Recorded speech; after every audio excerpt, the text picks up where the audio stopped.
Okay. We have, uh,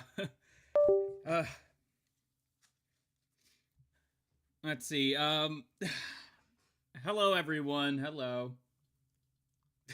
Thank you for, thank you for deleting the messages, Dusty, thank you. We don't really have much time to be chatting and yapping and all that. However, we are going to be spending our time here in the nice fields of Minneapolis, just to make my jester jealous. But before we do that, I will give. Let's see. A second. Yeah, I just have to. Let's see. I just gotta go into my stream manager. Just change a few things around. Edit. Should be.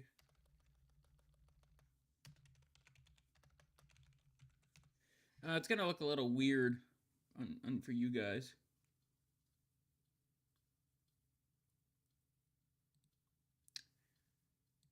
And start streaming together.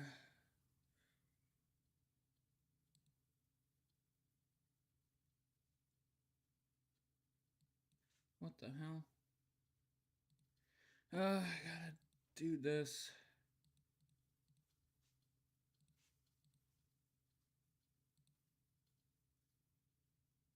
I don't know why it's doing this nonsense now.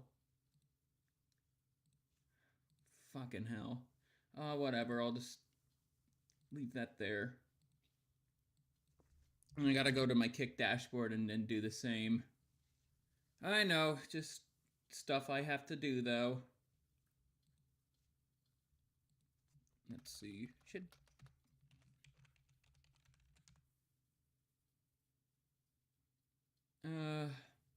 Okay, I guess that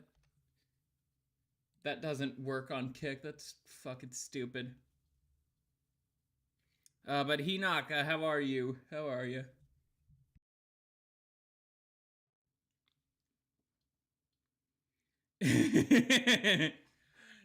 No, it's the Pond of Disgust. No, it's the Pond of Minneapolis. As my, as... Okay, there's Fuji. We gotta move this over. So I'll be joining in the little voice chat soon. But I'm doing good, Hinok. I'm doing good. I am in a bit of a rush right now.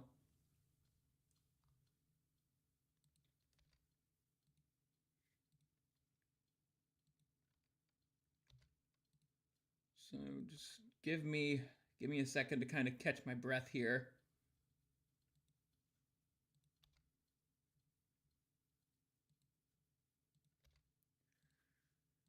Almost done, I believe. Yeah. Oh. Sorry, didn't mean to tag her in there.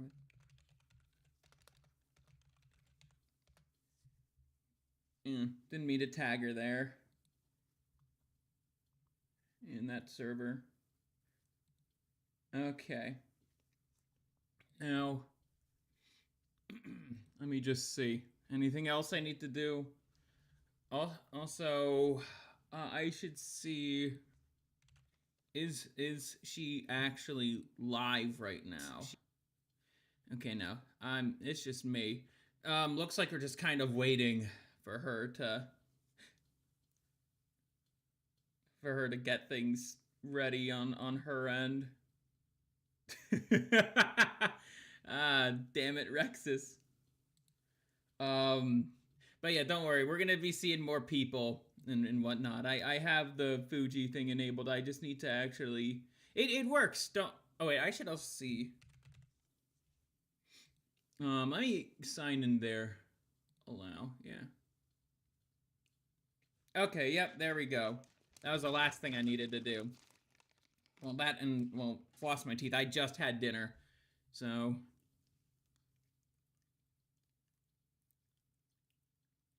Okay.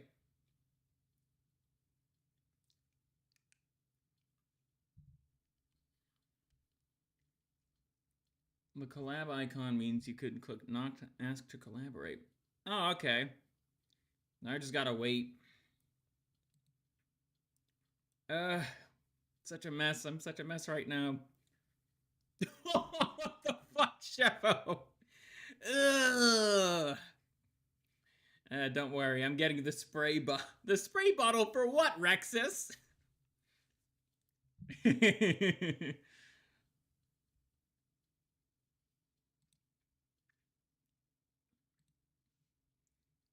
It's 6 o'clock.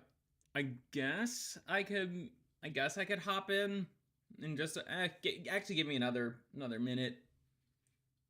Okay.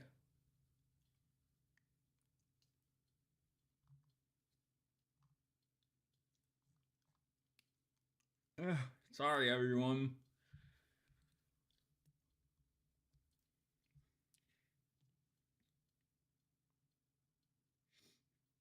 Alrighty, let's hop in. Hello everyone. Can you hear me? Yep, we can hear you. Yes. Well, where is the list? Because Are you in the June 1 channel? Yep. Yep. I signed up for June 1st, and then I got a chance to sign up for another thing, so I signed up for the 5th as well, because there was still a slot open. I see. All right, let's see. All right, and I don't know why I don't. Oh wait, maybe. Yeah, he's not in the channel, so and not in the thumbnail, so I don't know. I'm trying to see the. I'm trying to. Oh wait, I'm trying to have it so like it's all like for the Fuji Tech thing. It's for everyone, like for my source, like my browser source. Like I can't see you guys on there.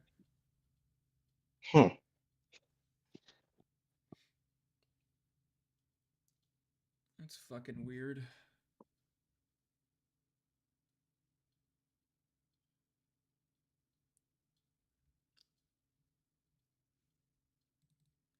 I know it's like a yeah, I know it's like a link thing, but is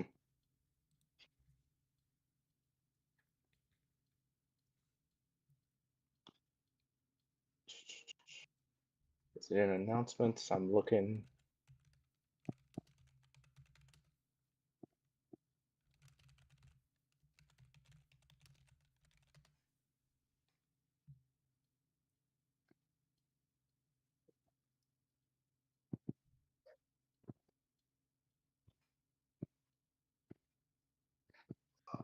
it's a group browser source. Okay.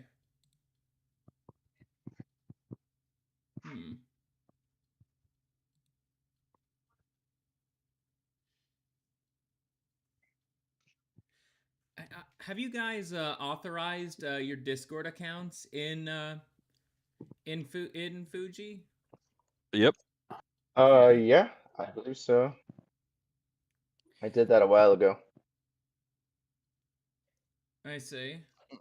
I think I might have to do that because I'm not a VTuber, so I don't use Fuji or anything like that. Let me get into Edge really quick. I need to look up background still.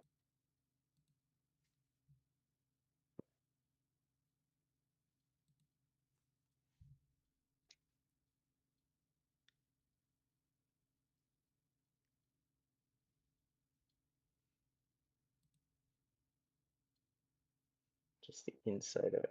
Okay. Yes, images, please. No, not that. Let's see. I know my chat's also waiting for everyone to get here too.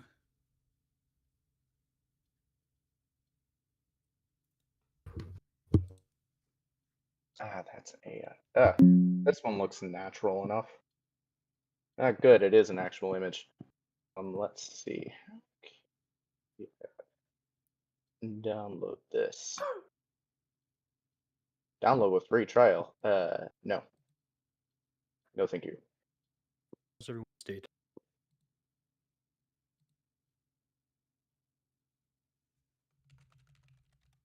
Let's see. I don't mind doing a little bit of a real time. I got a better idea.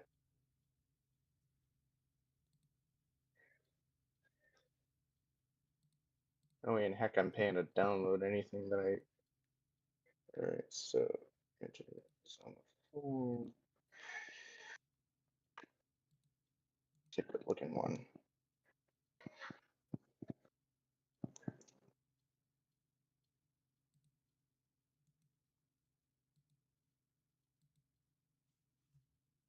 I am so confused right now.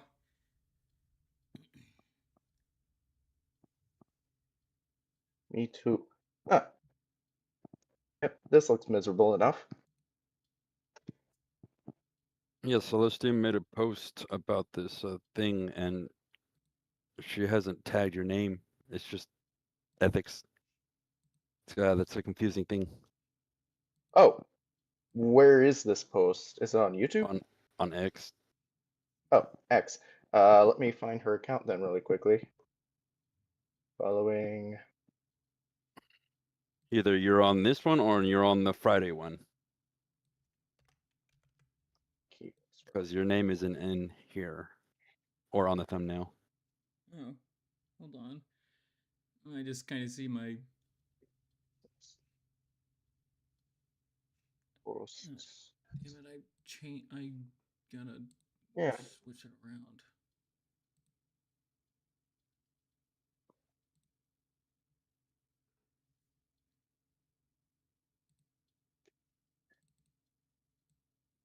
Huh.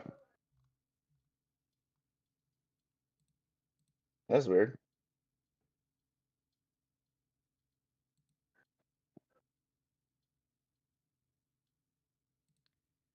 I like I how we're suppose all that just just kind of makes me- figuring out how all this works in real time. It's quite funny. Yeah, because I was asking questions and stuff like, how do we know if we've applied on time or not, or any of that, and like, I don't know.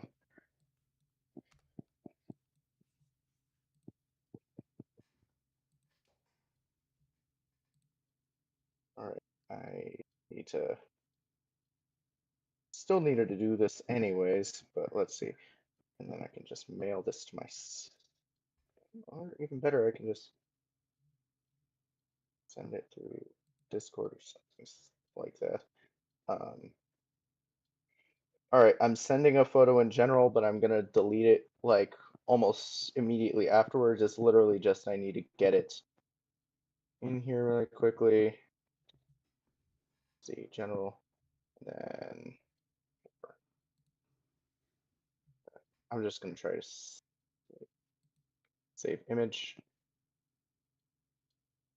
save. All right, and then I'll. Did I just close Discord? I just closed Discord, of course. Hold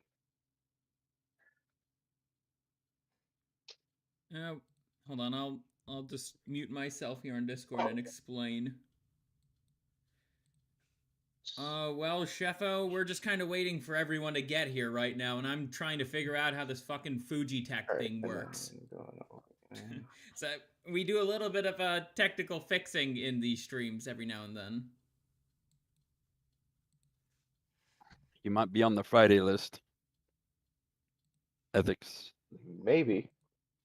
I don't know. I'm guessing not everyone who applies gets in or something, because I don't remember that being communicated.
Yeah, it's probably gonna be a little bit before Celeste gets here.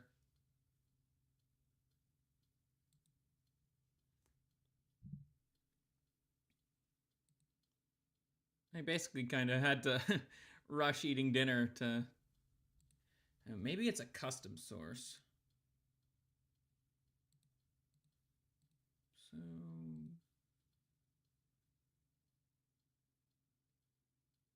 You might have to ask her about ethics when she comes in here. Yeah, I'll probably have to. Let's see. Yeah, because I'm looking at the June collab chat, and you're not a member in it. I don't see your name there.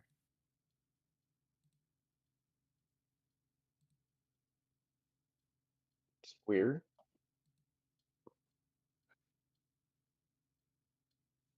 Let's see.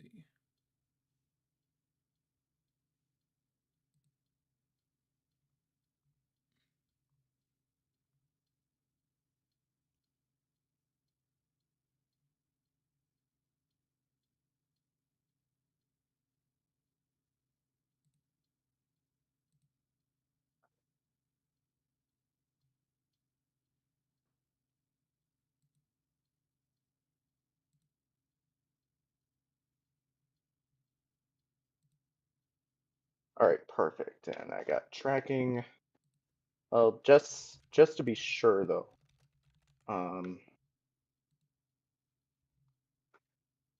I'll have all that set up, and now I've got a nice dingy background. As intended. Perfect. Okay, I think Alright. I now have. Okay, yeah, there you guys are, and I'll just. I have to. That's so annoying. I have to do that. Add it individually. Then when Celeste gets here, I'll have to add her in there too. I wonder when she will get in there though. Oh, wait, add what? I basically made like a custom source so my stream can also see you guys as well. Oh. How's it look? Looks good. I got it under control. Alright. How'd you do that actually? So I Because went to right now So basically I went to the reactive.fuji.tech and went to sources and then custom source. alright, One of my so mods says it looks like a bunch of silly guys. Yep, we all are a alright, bunch of so silly guys. I gotta get back into Fuji, but on here now. Log in with Oh, yeah, Discord. you're popping up in mine. Yep, I'm making sure that I'm popping up, that you guys are popping up on mine as well then. Okay. Connect to reactive. Did it do it? Did it? No. Hold on. What did I do? What did I do? All right. Okay. All right. So, what next? Boink. Active can see the voice channel you're in, and you're ready to go. Okay. So. Boink, boink, boink, boink, boink. Hi Boink, boink. Celeste. Oh, Hello. Oh, hi. hello, friends. How are you? Making it somehow. Wait. True. All That's right. some And then mood. how did you? Yeah. And then how did you connect the Fuji thing to like OBS or whatever you're using for streaming? You would just get the oh. browser source from Fugitech itself, and then you can just like paste it into the browser source, and you'll be fine. All right, let's see. Browser sources. That's right. Okay. Alrighty. I know you guys are working on that right now, so definitely let me know when you're done. I'm gonna go ahead and share a stream together link here. So if you guys are streaming today, or even if you're not streaming, I think you can still join. I just want to make sure that if you guys have Twitch channels, that people can go follow you. And of course, I would love for each of you to like introduce yourselves when you have the chance from top to bottom. So Pela being first, and then wait a second. ethics is I applied earlier. Like I signed up to do something today and Friday as Oh, well. okay. Sorry, I don't think I included you in the thumbnail. I do apologize. I'll make sure to update that for the video so that people can go see. And do you mind linking me your Twitter real fast? And if you guys want to join Sure. the Twitch stream together, even if you're not streaming, you should be able to join. So feel free, so other people can go ahead and give you a follow. I think only 6 of us can be here. So There we go. yeah, I if you're not a joined. streamer, there we go. Awesome. Alrighty. Very good. Okay, link, and then I'll just send the X and I'll just send the Twitter account in the general chat really quickly. I Nope, won't lie. I'm probably gonna be hearing a lot of "Here comes Daredevil" tonight, because that's my stream alert. So I'm probably gonna be hearing that a lot on my end. That's funny. Wait, okay, so where was that source browser like source or something that you guys were talking about? Because I'm trying to find that so I can copy it. Hey, you guys on YouTube and Kick and Twitch, For like, the there's Discord gonna be a reactive thing. whole lot of people in chat, so I won't really be able to So read when you go what to you Free guys have Tech, to say you have to log now. in with your Discord, right? And then you authorize it, and then when you go to sources, it's the second tab. They updated this. Nobody gives a fuck. You can Lemon. add Oh, a custom source. Anyways, And then when you add the yeah, custom I have source, to ignore. I have to ignore think chat you now. I can know it's make it so that it's like a group. Like I already rather have this like set unusual. up from like a long time ago, but it might have been a legacy one actually. I don't even know. They changed this. It's really annoying. I know that you can add a group, but I'm trying to remember how they do it now. Yeah, because I'm seeing all of you guys right now when I just go to the basic sources and I'm seeing all of you guys showing up. I just want to get that into my OBS. Yeah, so when you go to sources, you can on the left, like of the like where it says group source, there should be a copy button, but the problem is that I think they changed it to where you can't do group source anymore. It's so weird the way that they did it, to be honest. I just have to copy all of you guys' things individually. That's the harder way to damn, do it, okay. but I mean, if it's not letting you Okay. do it as a group, then yeah, Okay. you're probably gonna have to Dusty, don't worry. probably Yeah. copy it individually, which Don't is really worry annoying. about, I have it set like, up so it's like a group Sheppo for me making already. an ass of me or whatever. Like he's, But it's I don't know it's how to only do on it the now. They YouTube updated side. this. It's So only weird. on the YouTube side. Alright, so next, It's just on my end. I'm Well, getting chat, we get to have messages the on fun both technical Twitch issues. and, It's not a YouTube stream and without Kick. any scuff. Real. Yeah, when is it not? When is it not? Oh, thank you for the raid. Oh man, we already got a raider. Oh my Welcome goodness. in, Loudmouth Cadet. Thank you so much for the raid. Welcome in. God bless you. Thank you so much. Welcome. Can we get a shout out for Loudmouth, please?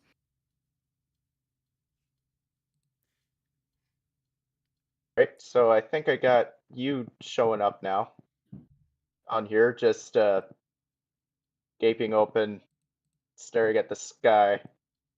Now I just got to do it for everybody else, and we'll be good. It just means it's a little bit repetitive, but I animate. I'm used to having to do things repeatedly. I see some familiar names in the Twitch chat already. I like it. I like it. Very good. We must have more people indeed. Right. Oh, did you already open up the Twitch link thing? Yeah, you just have to click on the link. It's in the chat. Like in the text channel. On my end, Right, text channel. for my stream, you guys are in one of the parks of Minneapolis, somewhere where my jester cannot go because he's my jester in my castle. Yes, he's from Minneapolis. That's I'm funny. gonna have to turn that notification thing down.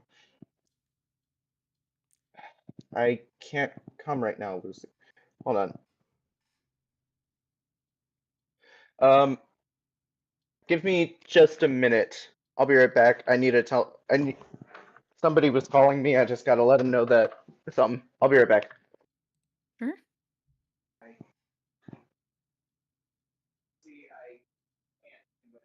Oh, now I know how you can do the group foodie thing. You have to exclude yourself, and then that's how you do it. Nice.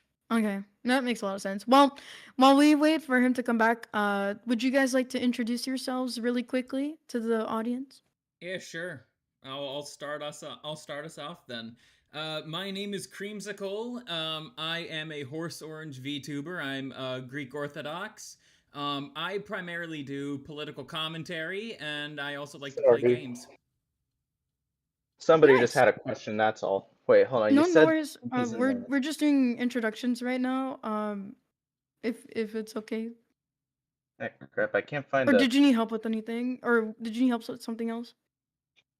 Oh, I'm just looking for the link that you sent. You said it was in the text. It's in the channel. text channel, not the side channel, but like the June 1st channel.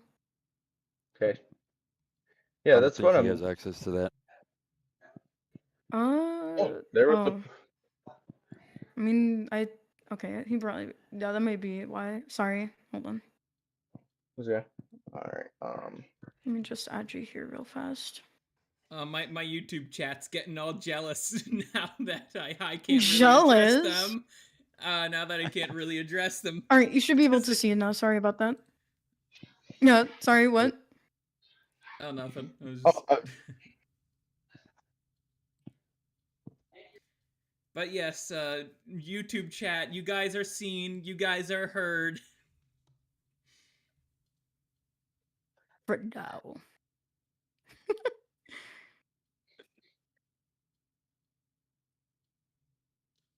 All right, let me get this down here. All right, who wants to introduce themselves next? I can. Yeah, go ahead. My name is Greenlock. I am a soon-to-be non-denominational, leaning towards Protestant VTuber, and I try to on Twitter. I try to spread positive stuff as well as happiness stuff, and I really try to encourage others. I make daily encouragements as often as I can try, whatever the Lord gives me, and I do plan to play a bunch of variety games, like old games, new games, maybe React stuff, whatever it we're is. Chrome and Firefox right now. Ah, crap! Does that mean I need to put Firefox in really quickly? Sorry. Go on. I'm sorry. Shoot. I'm done. Oh. All right. Bupela, would you like to introduce yourself? Bupela. Howdy, fellers. It's your boys, Bupailer. You're such a troll, dude. Actually introduce yourself. What? What is this nonsense? Not messing. You go ahead. But yeah, there's not much to me. I just make Vocaloid music and post memes and AI animation. I've been drawing since like 2006. Picked up AI around 2023, and been loving it ever since. Nice. My jester heard AI and he already started seething on the keyboard. I hear it all the way down in the hallway. Nice to meet you. Good stuff. Very good. Uriel, I hope I pronounce your name right. Would you Yep. like to introduce yourself? Sure. Wow, I feel like the odd one out here. I feel like everybody's very very wholesome chungus, and I'm the complete opposite. I'm Uriel Cyclone. I talk about politics, culture war stuff. I discuss drama. All of the drama from my favorite political streamer Hassan Piker hitting Kaya with 10,000 volts Don't to get me started on that Celeste. guy. Oh boy. Well, there we go. There you go. That is me. I talk about all that stuff. All right. I remember covering Celeste and her stalker situation as well. Fun fact. Oh wow, nice. Thanks for covering that. I appreciate it. Yeah. All right, and then we have. I'm sorry, I don't know how to properly pronounce your name. Is it Ethis? It's ethics. Ethics 77. Ethics. Oh, Yes. At least I'm illiterate. That's fine. You could go ahead and introduce yourself. Oh, so my name's Ethics. I'm kind of an amateur at the whole VTubing thing. I'm a Thunder Dragon VTuber, but I'm also a small, somewhat storytime animator and such. Uh, I've been following Christ for quite a while now. I was raised in a Christian household. I came to him when I was 10, and especially after chemotherapy and stuff, I've been sticking really, really close to him, and I joined this because I want to be able to share some of the love and mercy that he gave to me and support a lot of my other fellow men who have issues with their mental health and such. I don't know how to do introductions. All right. Oh man. Well, thank you for sharing that. If you don't mind me asking, what kind of cancer did you or do you still have? Oh, it was anaplastic non-Hodgkin's lymphoma. It's extremely rare to find in children. Mhm. Almost always in older people. Oh All wow. right, so yeah. Well, glory to God that you're with us today. Thank you for sharing that. And, thank you to all the awesome dudes here who shared a bit about themselves. Servant is running late, I think, but we'll definitely go ahead and get started here. And I just wanted to share a quick presentation, PowerPoint that I made before we got started today. And then afterwards, if you guys want to talk and discuss and maybe share, more about yourselves, that's totally fine. Here for you guys. And thank you to everyone in chat. So far, we've raised $1,026. Goodness gracious. Thank you, chat, for your support. And thank you for being here.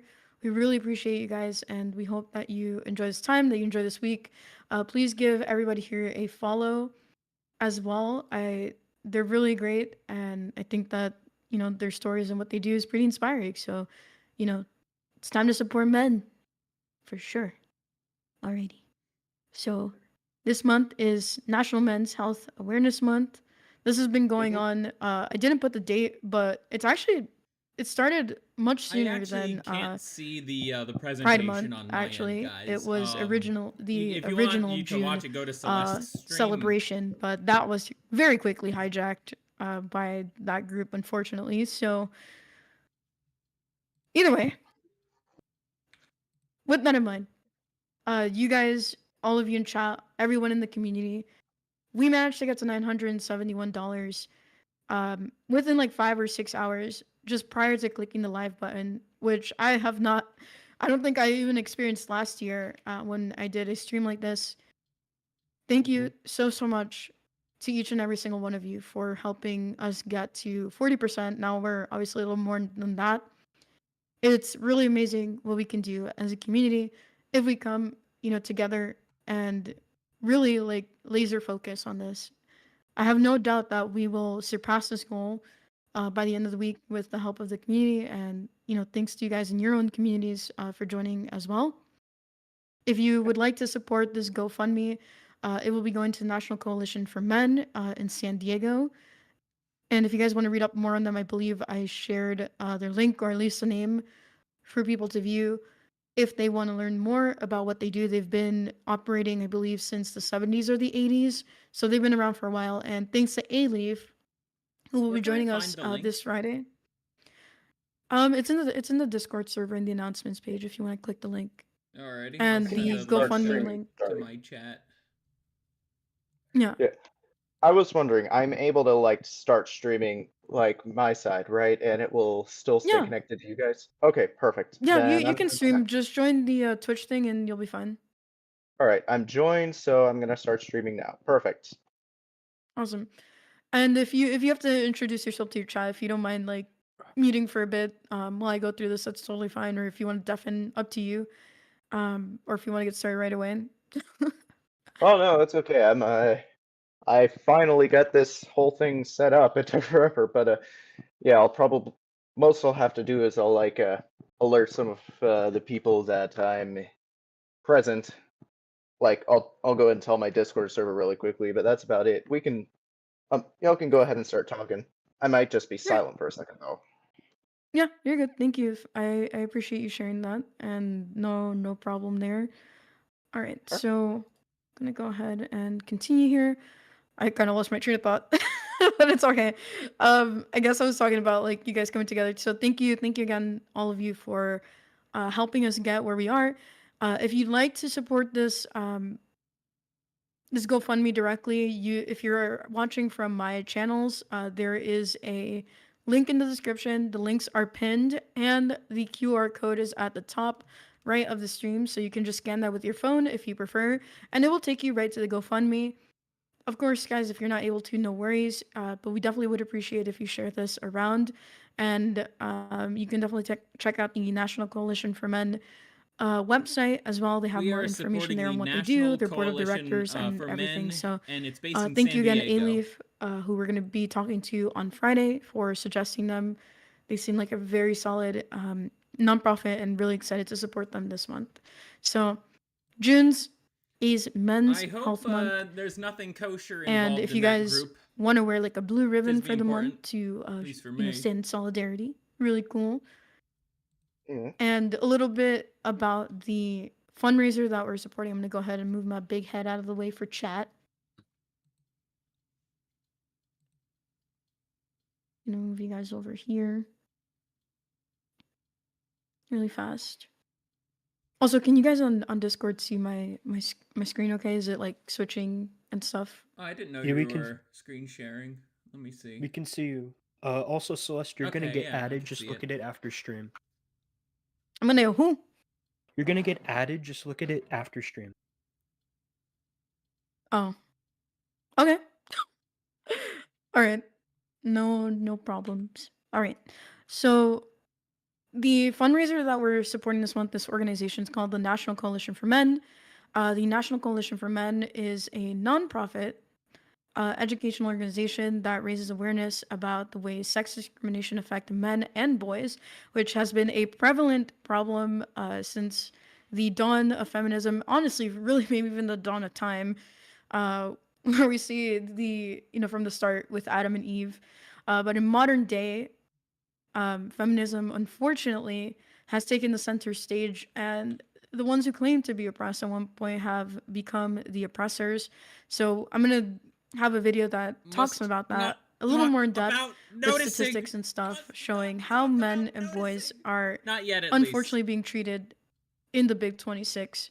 And even, just in the last couple decades, the way that the perception of men has changed, how society views men, how not all women, but unfortunately, some of the loudest voices have treated them. So again, like I mentioned earlier, they have been operating since 1977. They are one of the oldest, if not the oldest, organization supporting men and boys in the world as well. And they are volunteer funded. They have volunteers helping out, passing out pamphlets, information, books, and stuff like that. They rely on donations like the ones that we started today, and memberships that they have on their website if you guys want to go ahead and support them. And throughout the history, they have been advancing step by step through several nations, and their goal is to resolve barriers to progress and freedom.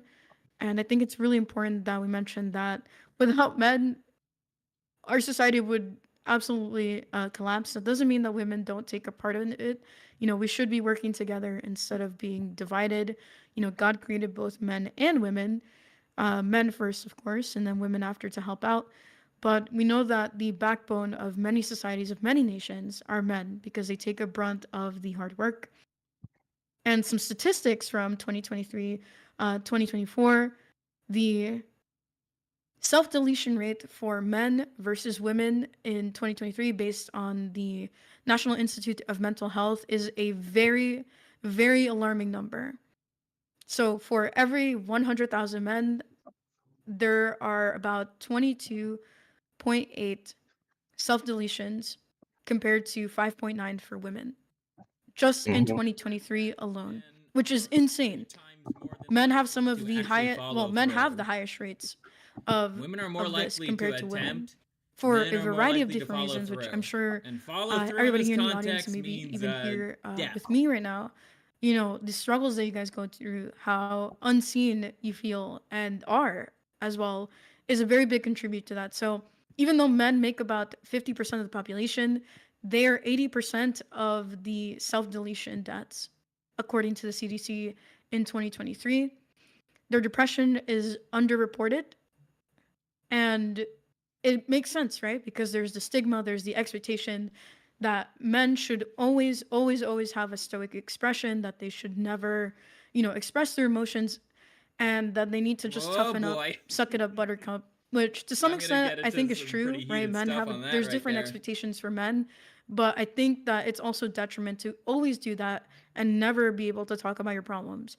Now, it doesn't mean that you have to go running and crying to your mom or to a woman. You can go to a trusted, brother, uncle, man in your life, maybe a pastor, a priest, clergy, even a teacher, right, who's a man, right? You should never fully bottle things up, but unfortunately, society does push this very much on men, and it can be very detrimental. So, men's lifespans are shorter than women. On average, based on the CDC's report in 2024, men live about 76 and a half years versus women who live about 81.4 years. 91.9% of workplace injuries and fatalities are men, based on the Bureau of Labor and Statistics. And most homeless people, believe it or not, are men at an astounding 68% based on I think we talked about HUD user homelessness on in stream before, 2024, albeit which for a bit. deals with placing And people in still in the homes game in and all Twitch of that. is So absolutely correct. all of this 100% correct. combined with the misandry that has been happening since Don't keep the getting dawn of feminism, even disconnected. before. I'm not sure. Men have a lot stacked against them.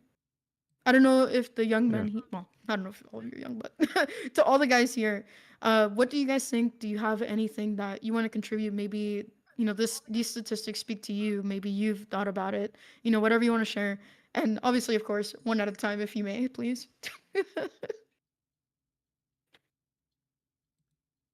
All right. Let's kick this thing off, eh? Oh my. Let's see. So we're on about these topic of self-deletion rates and stuff and whatnot. Yeah. Mm-hmm. Yeah. Yeah. I Unfortunately, would I've add had something to two this, cousins but that self-deleted. I actually like to use the words, not I euphemisms. wasn't sure why, but they just went. I was like, damn. Yeah. And it was pretty Mhm. disheartening. Yeah. That's painful, man. Like, losing family is it hits really hard, or even friends who are kind of like family. And I don't, you obviously don't have to share every like detail, but I know you said you don't really know why, but I'm assuming like the family like was devastated. A lot of people were devastated because of that. Yeah. That side of the family kind of went downhill after that. I'm sorry for your loss. It's all good. Well, thank you I for sharing that. Is there, you wanted to go ethics? Oh, no, it's okay if a few of you other guys go before me. Y'all are good. Sorry. No, I mean, if you want to go, if you have something to say, please feel free and go ahead. You don't have to worry. Oh, okay, thanks. I do admit that, like, I don't know or if any friends or family like have off themselves necessarily due to any mental health struggles and stuff. A lot of them seem to have died either from other sorts of sickness or natural causes. That doesn't mean that I haven't myself had a lot of issues with my own mental health that I've had to struggle with for years. I am a diagnosed autistic person. So that has always been lovely, even if it is just a mild case. I realize my brain still performs drastically differently than others, and I still have to try really hard to function normally. Because, like, I just had to spend the last 2 weeks completely unmedicated because of a hassle of trying to get my prescription refilled, and I had almost forgotten what it was like to have the autism like fully untreated and just going wild throughout my body and stuff, and it was not a pleasant experience at all. Which, What's like, the I medication, if found I it. may ask? Um, I was taking methylphenidate. It's a controlled substance, often for people with ADHD, but basically it helps me to focus and kind of think straight and listen to people Okay. a lot more. Yeah. Hmm. I'm Basically, glad like, you're here, man. But yeah, keep going, cause this, man, it's so chatty.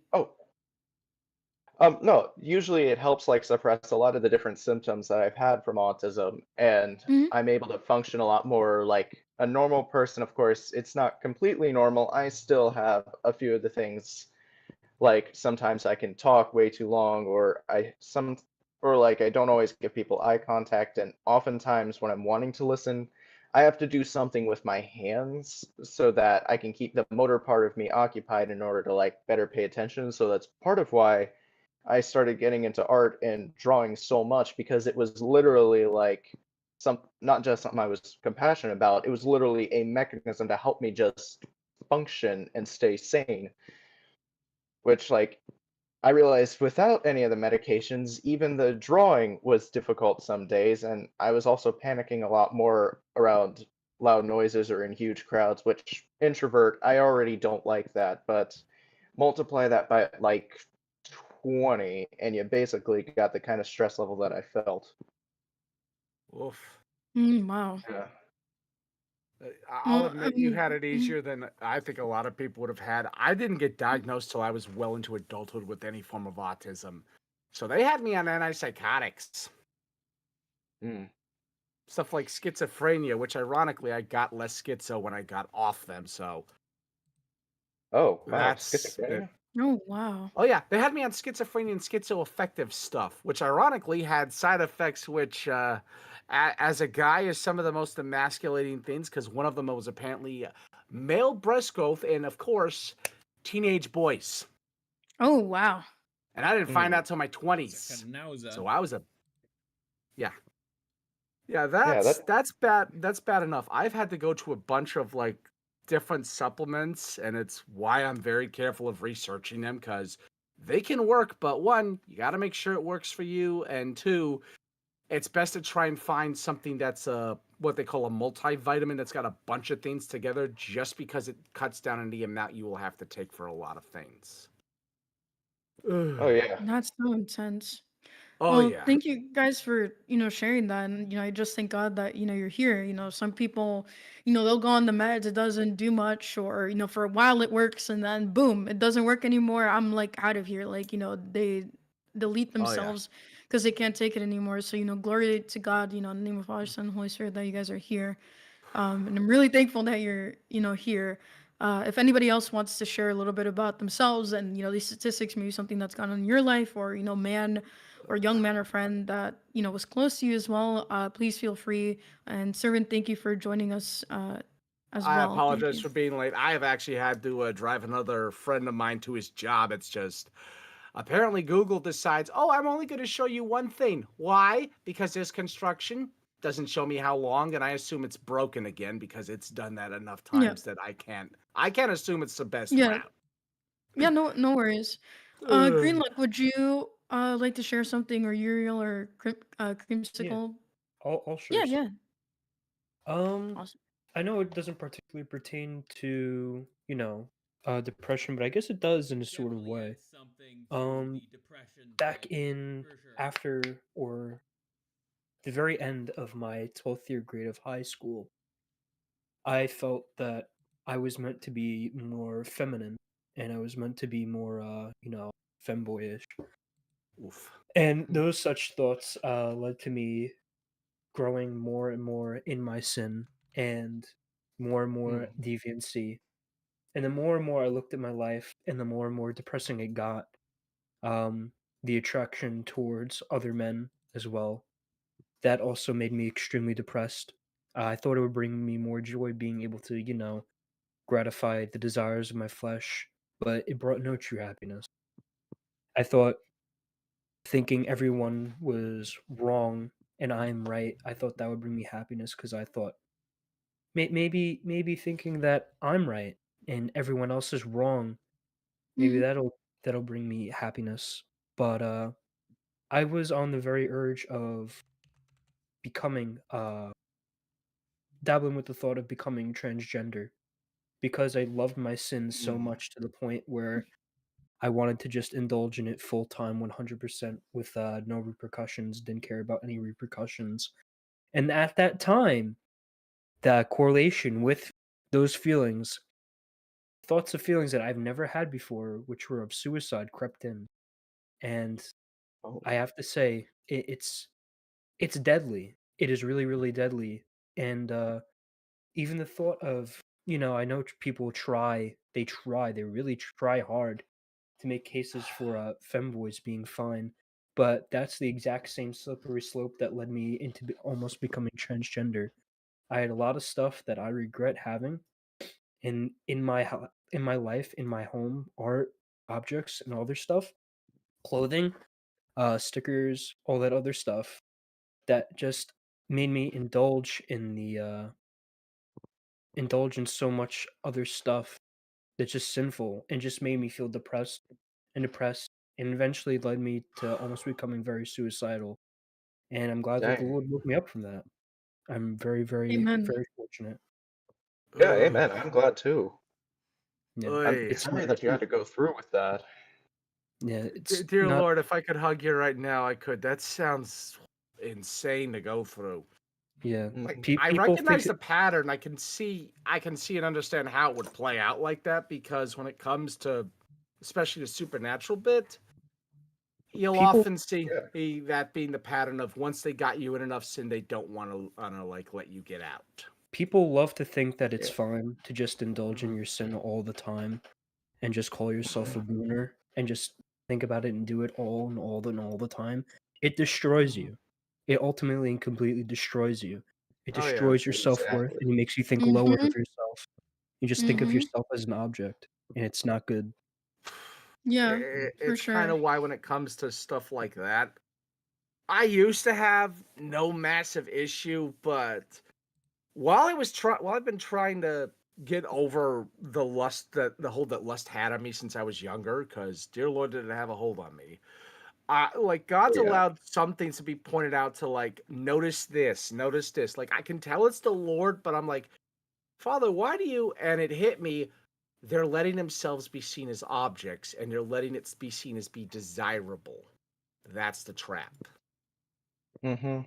A lot of people don't Yeah. realize that it's a big trap to be lured into stuff like that. Is because if you're an object, you don't have as much value as a person. And people instinctively know this, even if they would probably try and say otherwise. Because the minute you point out that even something remotely like that, they get very hostile. Everyone does. Especially if they don't want to admit it, because what you've done is effectively say to them in their eyes, I have no value. No, I'm pointing out you're saying that. And I would rather not. Yeah. It's Eh, like Regarding, oh, sorry. Uh, I I've thought had No. my own bouts with suicidal moments, but they have not been tied to stuff like that, thankfully. Like, I had a brief brush when I was younger of thinking that way, and then I had a bit of no, even if that unless I could somehow like do it once, like become an actual biological woman just to experience like once or twice and have it have no negative effects on me as a man, like be able to go back to it and to being a man from that, then I might. The way it is in real life, nope, that don't exist. At that point, I Mhm. just couldn't even consider that because part of my mind's always rigged to practicality. When it comes to the taking my own life, it took worse than that. It took having me try to, at an old job, open up to the people there, because it was supposed to be when it helped with people with mental problems, that I've had issues with authority because of other jobs, because of teachers in school. All of them deliberately messing with me, taking advantage, lying, or being the kind of manipulative person to where some people might outright demand they get stuffed in a wood chipper without there being sexual connotations tied. Because some of them were Oh that my bad. goodness. Wow. So at this one job, I admit to this to them, but they have an on-site mental health coordinator, like 2 of them per job site. The one I was at, mine was not there, and he'd been like ghosting me for months or wanting me to talk with the mental health stuff while walking in public in the St. Paul Skyways. The downtown St. Paul Skyways are not private. Things will echo at random places in there. And he'd already decided, I want to just not be, I can't be in your house because I'm allergic to cats. I'm like, okay. He went from in his car to walk around my neighborhood, already off-putting, walk around downtown St. Paul, even back before 2016, that was not a good thing, to literally, he walk around the Skyways and still ghost me, not show up. So I That's tried to... wild. So I told the supervisor and the other mental health person before he would come back, and because that was my last chance, because after that I was going on vacation for a while, and I wanted to settle this and try and work something out, be like, hey, what's going on? He refused to talk to me every time, even before and after lunch. And after the lunch break, part of me just couldn't move. I was almost about ready to end my life on a janitorial shift with a bunch of cleaning chemicals nearby. I have Oh my. many ways to do that and not leave a mark. I would probably just write a note. I had God literally show me a vision of a small pocket Bible I had on my backpack that I brought with. Flip it open to the "Vengeance is mine, I shall repay" verse, the first one that's in the Bible, in the Old Testament, and I just cried out in prayer. Shortly after that, he shows up suddenly very angry that I'm taking forever, doesn't want an explanation, clocks me out early, but makes me wait till everyone else shows up to leave. I got very suddenly from upset to angry. Had to, because of other issues, I had a supervisor's number. I called her, pointed it out, and this is where I have a hunch God was setting this up, because sometimes he'll let bad things happen to get rid of someone. He hadn't just been ghosting me. Because part of them is supposed to witness meds at some of the temp housing they have for people who need it. Sorry to interrupt you. Sorry. Just to be careful with like how detailed Right. like I'll yeah, simply say this. and this goes He for hadn't everyone. just been Just like ghosting don't say the actual word. Just say like self-deletion offing. Right. Just Sorry. My so that we apologies. avoid But control. No worries. my apologies. Yeah. No, but aside from me wanting to do that, he allowed that with me because apparently he'd been ghosting everybody. I came in early because I'm going to talk to the supervisor before shift, like you do when there's a problem and you have to report it, right? Like in any job where you hope we have to deal with that stuff. I meet with other coworkers and I mention why I'm there, and he go, well, he ain't shown up to our place in months. He was supposed to be our witness for meds to sign off that we took him. So it went from I'm angry because I almost took my I almost had a self-deletion moment on the job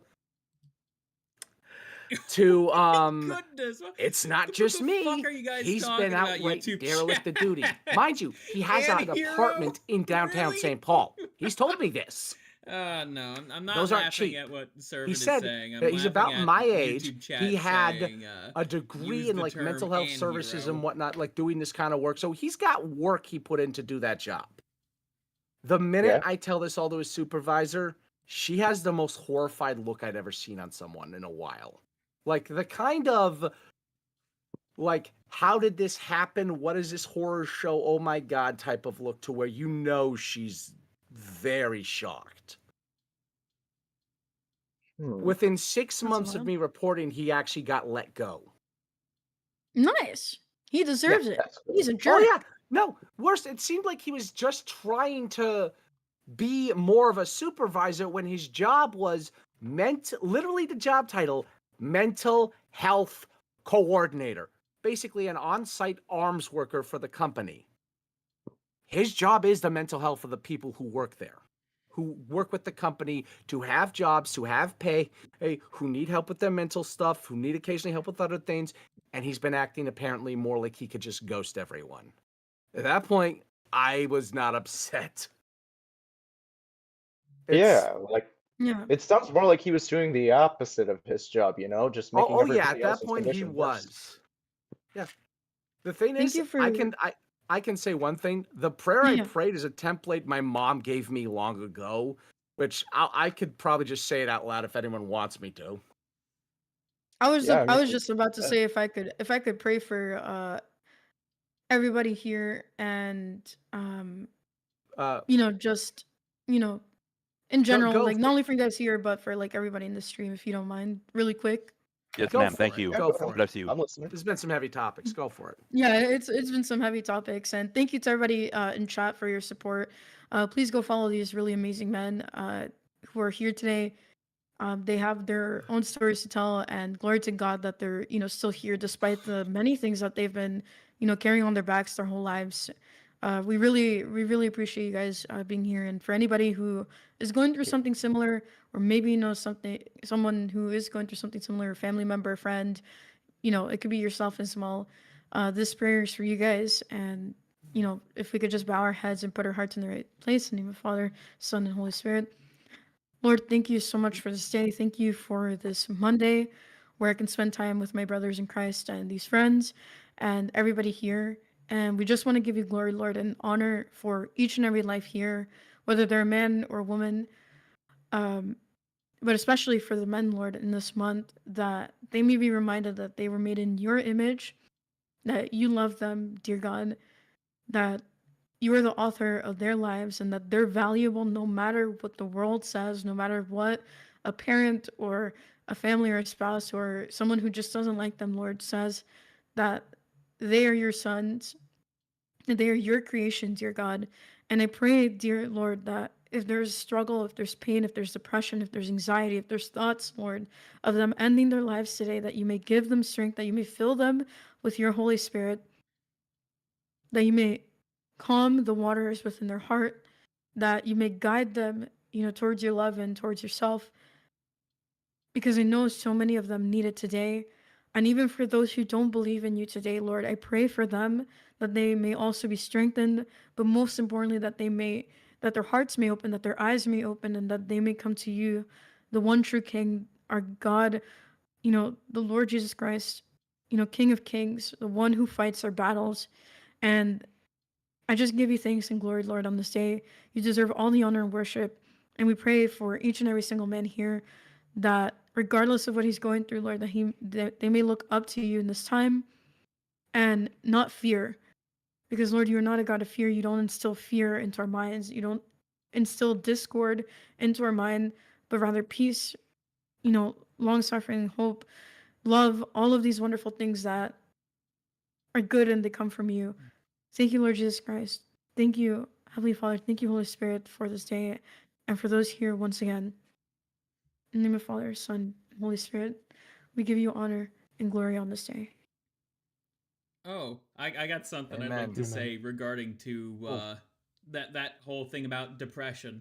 So the group that I talk about a lot is young men like myself. So people who are like in their early 20s, in their 20s and all that, and it's kind of that age range. I think the reason why a lot of us young guys are depressed is, I'm gonna quote my Kamiyoshi Undead Chronic here. Young men are denied the masculine endeavor. What does that mean? Yes. I've actually done a whole bunch of streams about that in the past, and there will definitely be more to come. What the main things that men want, and you could trace these desires all the way back to when basically everything all began. That is land, family, and strength. Those are the main three things that men want, and are with the exception of strength. I mean, you could start hitting the gym right now, and you'll be able to at least gain some of that feeling.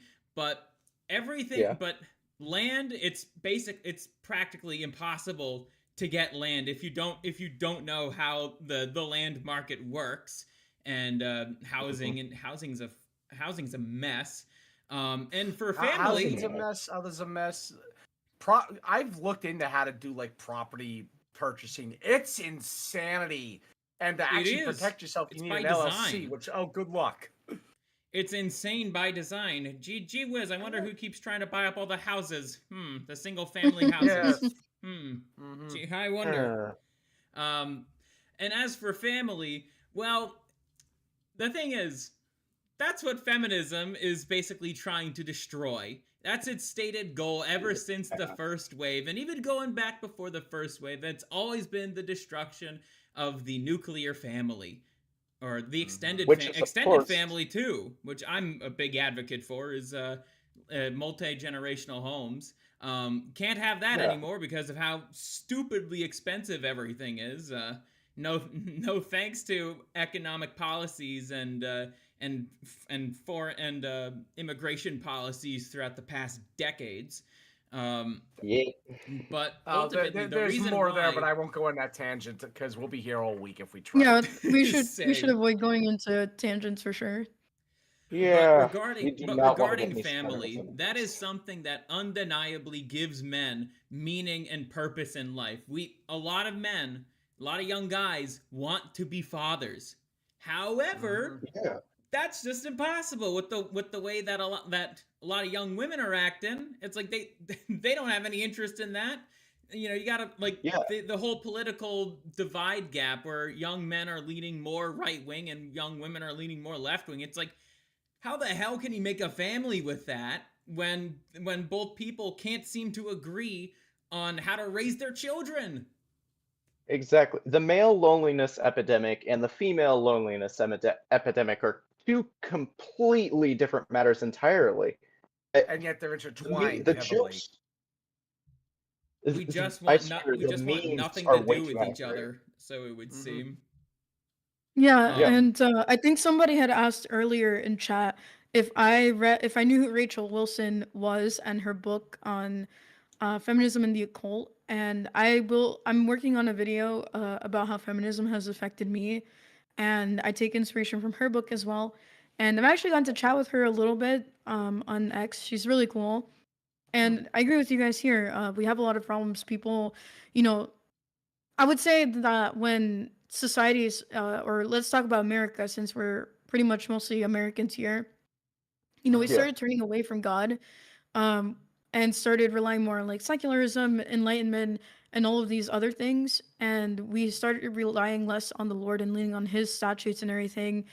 That's where a lot of things are going wrong. And I mean, humanity throughout has rebelled against God in so many different ways. But the Bible says, right, as we get towards like the end times, it's going to get much, much worse.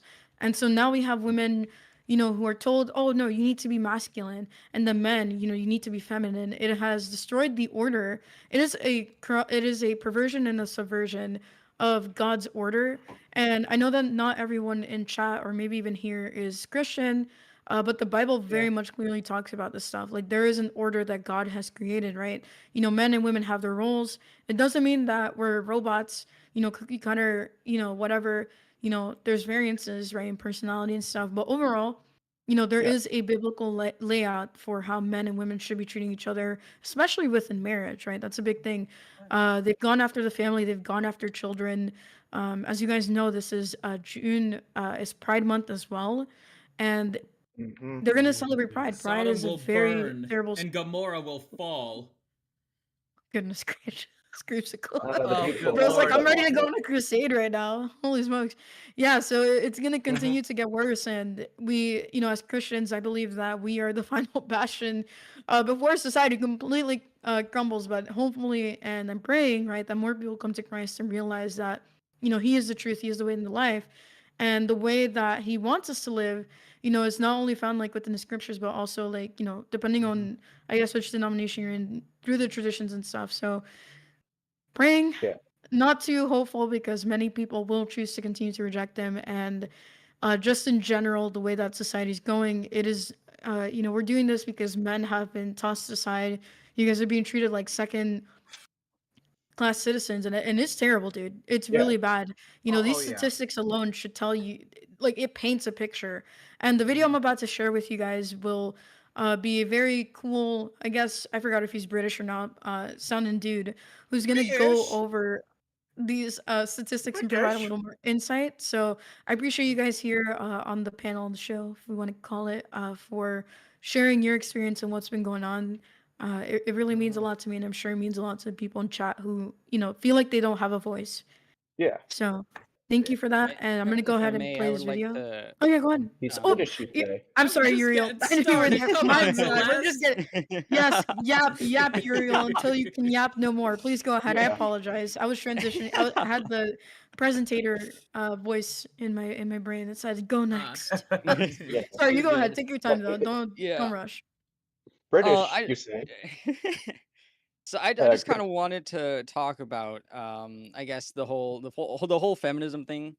I think I 100% agree that feminism is one of the biggest components to this, right? Because feminism has become more of a really misandry movement.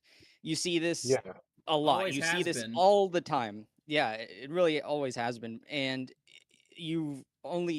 it's only really become more of a I guess visible issue thanks to the internet.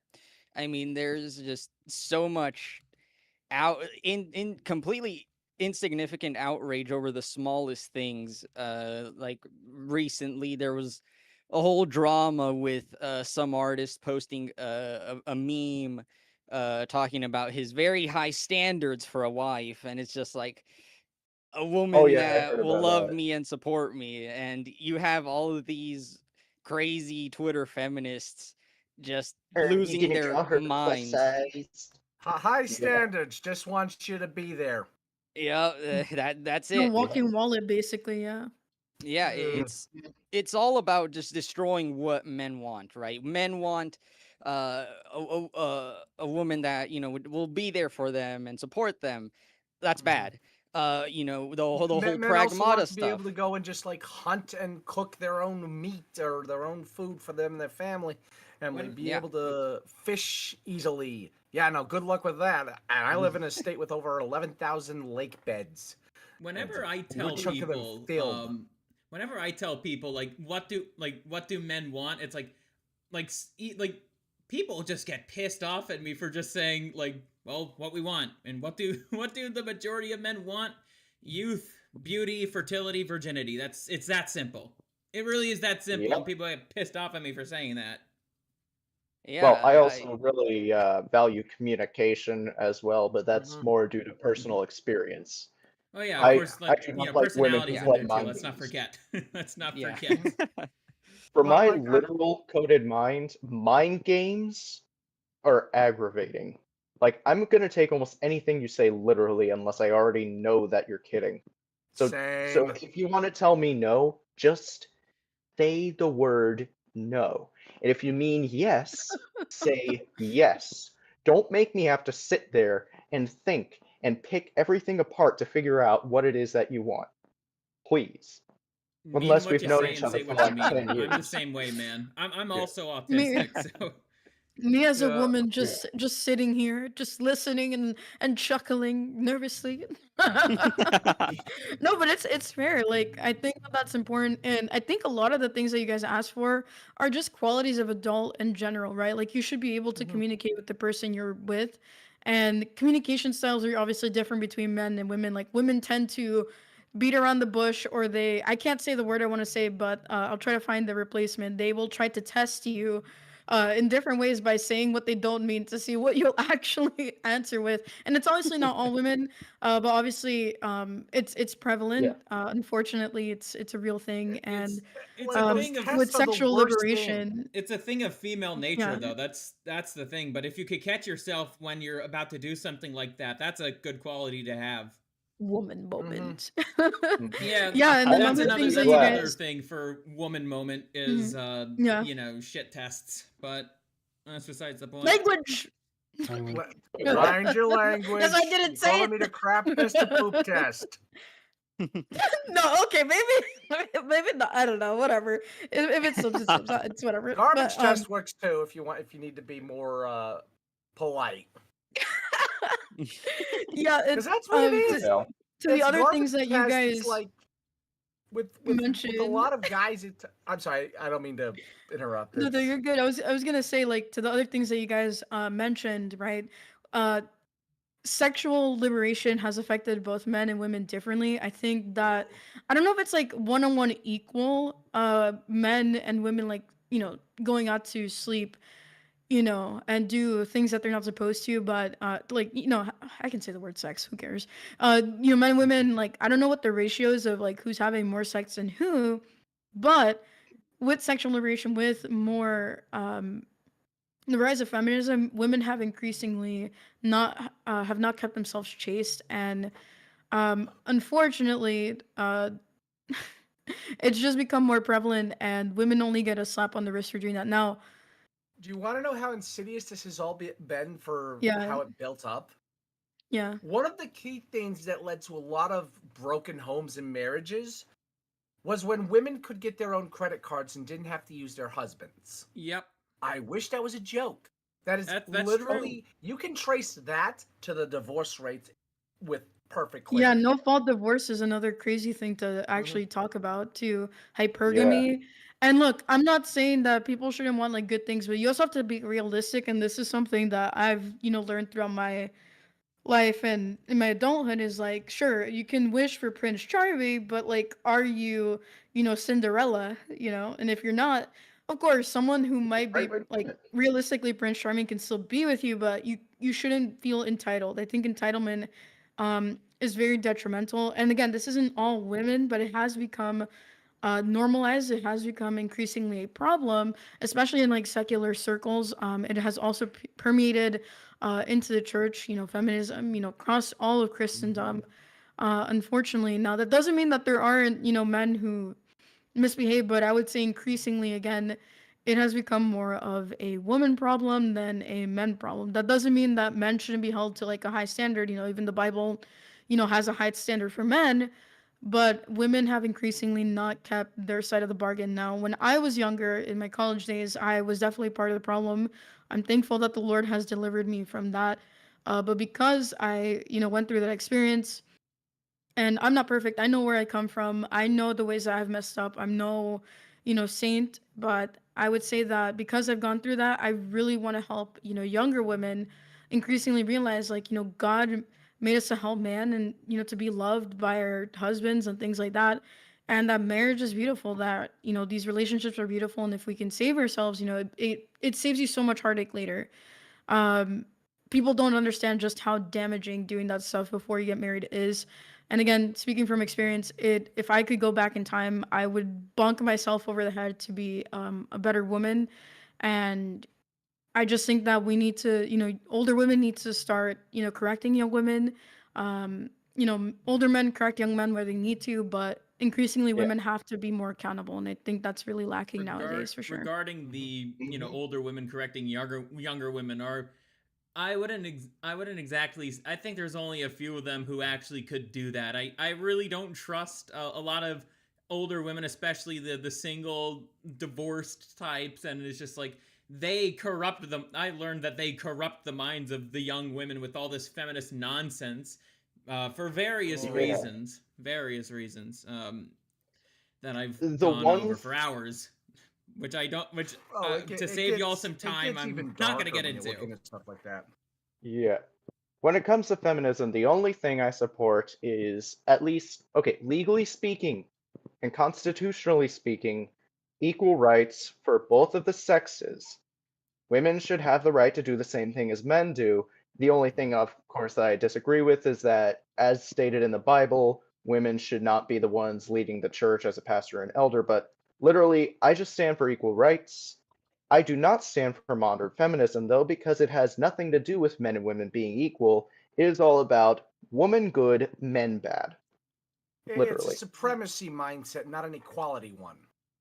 I think equality is bunk anyways, but I get your point. There can never be like People treat like true and equal like they're the equality same because thing. the consequences are different for both men and women, where we excel in different areas, so we'll never truly like be equal in role. But I think that, that's fine, because we're supposed to complement each other. We're not supposed to be able to do everything. We're supposed to be able to lean on one another when it comes to things. And women do what men can't do. Like, we can give birth, we can have kids. You guys, you're Yeah. stronger physically, you have more of that protector role, right, and provider role that is unique to you guys. So it's Yeah. different. There are some things that we could be equal on, maybe on a social level, but it's not entirely I don't think it should be entirely the case. I think that we need to repeal the 19th and some other things, and I'd be more than Yes. willing to give it up as long as I was married, like I Here's think my it's It's a but there's another monarchist, so conversation to voting's have with that cringe and gay to though. me. Here's Yeah. where I'm going to say something potentially controversial. I'm okay Yeah. with women having the right to vote, with the caveat that they not be forced to have jobs, because that's why a lot of women feel they need to go to work. Is the pay got so bad because a lot of goofballs, especially other ones in business and government, wanted that tax money, wanted that extra revenue, because when you had that, you doubled everything. So it got quietly enforced. If women want to keep the right to vote, fine. Force for it to be that you don't have to work. Like the majority of young women I'm seeing nowadays, are lamenting having to have a job. They want to be homemakers. They want to stay home, have the kids, be barefoot in the kitchen, because they realize, wait, that's actually a godsend. That's beautiful. Oh, that's amazing. Yeah. I can do that and relax. Yeah, they want to have their It's cake also and a eat it too, and that's deeply not how life fulfilling works. experience. Like, many women will say it's a deeply fulfilling experience to be a mother, a wife and a mother. Yeah. A lot of times the people who say that parenthood is just enslavement either had a really bad child, didn't love their child, or didn't have any children at all, period. Yep. Tends to be the case. But- Pattern that's recognition not a helps waste me of it. determine that. They either had bad childhoods, or they've never actually he realized how good their parents were, and they don't have kids of their own and can't seem to find a way to empathize. Or just plain lack of a father figure. That is also a huge contributor, especially to I ones haven't who- It's counted just it's a people lot like of that things, had dude. Like, bad you ones. can't attribute it all to one thing. And I think, like I Yeah. mentioned in general, right? When you go down to the root of it, it's lawlessness, it's rejecting God and what he has set out for us. It's selfishness. Like, it really boils down, to a lot of the selfishness, a lot of pride. And look, I'm not trying to blame men here, but men were in control at one point. I think they shouldn't have conceded a lot of things to women. But there are men who are also, and no offense, especially like gay, effeminate men, they are definitely part of the problem. They have allowed a lot of this stuff to happen. Usually the masculine, cool, straight dudes were all fighting the wars and getting their lives taken from them in order to protect the country. And it's just a lot of things have infiltrated. Our government has also allowed a lot of things, and it's by design. Now, I don't want to get too into conspiracy I know exactly who territory to area, blame. because I have a video that we're gonna watch. Ah, come on! I This didn't want guy. to get into No, No, no conspiracies. Considering the fact that he's No British, it's a good thing conspiracies. that he's Do advocating for conspiracies mental later. health. Video now. Wait. Yeah, let's do Hold the on, video wait. real fast. So I he's guess British, that's right? fine. He's British, right? Yeah, I think so. So his name is Richard Well, in Reeves, that but case, uh-oh. Here we go. it's a good thing that he's helping us with mental health and not dental health. And here it goes. I should. Because it's such a Sorry. fraught subject. You're it's good. really Don't Alright. worry about it. profound because That was so funny. many people Roll film. are afraid that merely drawing attention to the problems of boys and men was implying somehow less effort being paid to girls and women, that it's framed as zero sum, and it's sort of a whose side are you on question, and you have to be on one side or the other rather than just being on the side of human flourishing. One of the real challenges here is that if there are men missing from certain crucial areas of our society and our economy, that makes it harder for other men and boys to flourish in those areas. We have an education system that has a dearth of male teachers. We have a labour market where the jobs that are growing fastest are ones where we have the fewest men. And in families, there's the growth in what you might call the dad deficit or fatherlessness. as men are struggling in each of those areas, what you'll see is it'll be harder for other men to follow in their footsteps. It's harder for boys to flourish if their fathers aren't engaged. It's harder for men to enter occupations where there aren't men. It's harder for boys to do well at school where there are no male teachers to be seen. And so there's a very real danger that unless we act quite soon, that we will set in train something of a vicious cycle. And to provide a little bit of context, I believe this video came out in 2023, but I think that these problems are still relevant today. This is a 15-minute video. I don't know if you guys want to like react through the whole thing, or we can just watch the whole thing and then kind of talk about it afterwards, because I think he says a lot of great things. I will try to, if I can, speed it up just a tad bit. Yeah. I'm good Yeah, either So way. that- regarding these issues, so to give you some context about me, I've been in the manosphere for almost 6 years now. And a lot of the people I've been listening to, like Undead Chronic, Hammerhand, Better Bachelor, Sandman, a few others I can't think of off the top of my head. They've been talking about like men's issues for like almost like a decade now. And every time they've tried to open up about, you know, divorce courts being brutal, or like the disadvantages that men have in the workforce or DEI, it's like they have been constantly attacked, and channels have been taken down. I mean, Chronic is going to be on his 18th channel, and Hammerhand, I believe he's on his 10th right now. But basically, they've been gone after, attacked, canceled, channels taken down for talking about what Richard Reeves is talking about. It really was 2023 at this point where a lot of the conversations that were going on in kind of my sphere of the internet have broke through to the mainstream. And I think honestly, the way I see it, it's like this video, it's a good way to help people learn about these issues, or in my colloquial talk, get them red pilled. Ironically, So I hear used to Manosphere. I used to watch Manosphere content a lot. I think that there's good in it. My issue with things like the Manosphere and even like conservatism and like right-wing politics and stuff is that it's very godless a lot of the time. And I think I'll that give you two they examples do have of some that Chronic's a truths one. and stuff. Christian, FYI. Oh, that's good. That's good because increasingly, like, you know, people like Fresh and Fit, which they're a whole disaster in of Fed and themselves. fraud, that's what we call them. The thing is, I yeah. hear Manosphere. There's And- only two people I can think of, just to say it: Andrew and Tristan Tate, and the those Fed are men boys. I would consider That's good the examples. red, yeah, they're the red pill dudes. So I think that it's really important, and I'm thankful that there's at least one Christian in there. Is that, you know, Yeah. biblical masculinity? Because sometimes There's a I lot of notice us in that there, some of them actually. take it way too far with only blaming basically women. just- Which, look, there's plenty of things that we can probably blame women for, and I'm not saying that there isn't. But we also need to hold men accountable to some extent, right? Right? We need to remember that there is a biblical way to eat for manhood. It doesn't mean be stepped on and to not be a leader, but also, the Bible still commands, husbands to love their wives as, Christ loves the church. And I think that gets lost a little bit.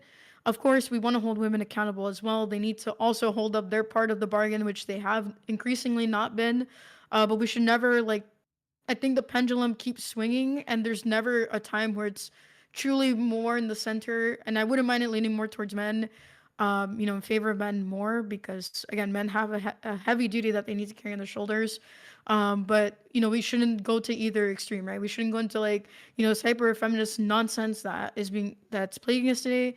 And men shouldn't go like super macho dude, like I'm gonna dominate everything. You have to listen to me. And you have to shut up all the time. And this, Hedonism. I think the Bible way. offers Hedonism right. is not the way, and that's Hedonism something that is not the Chronic has been way. calling out for years now. It's just the people who are just latching on to the principles and only just pushing it just so they could get laid. Right.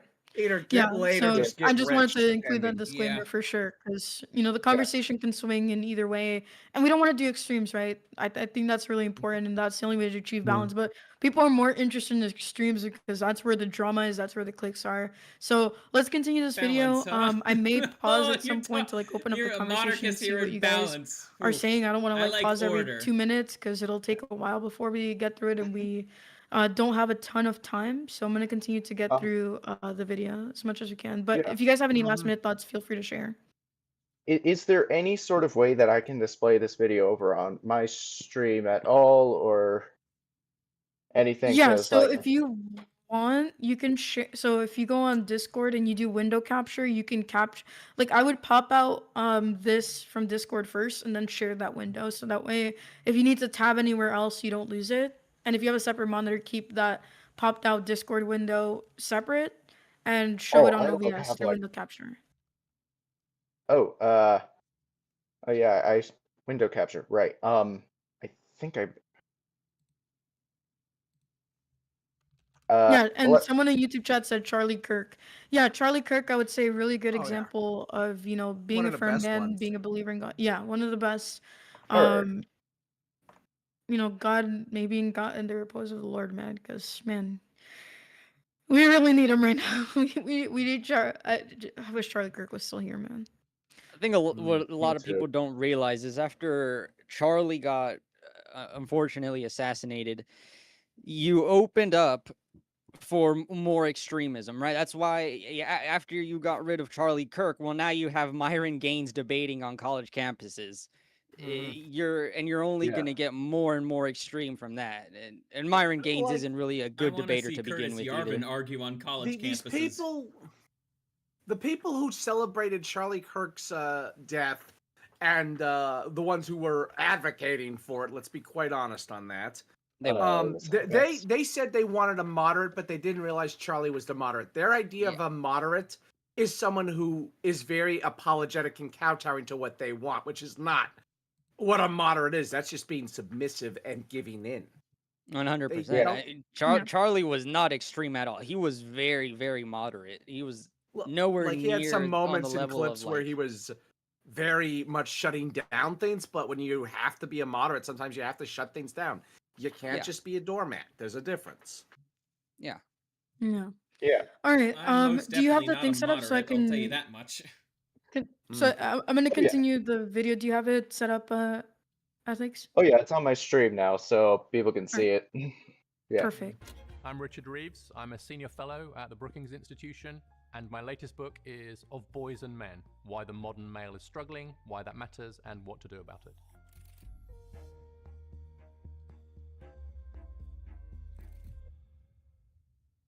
The overall picture is that on almost every measure, at almost every age, and in almost every advanced economy in the world, the girls are leaving the boys way behind, and the women leaving the men.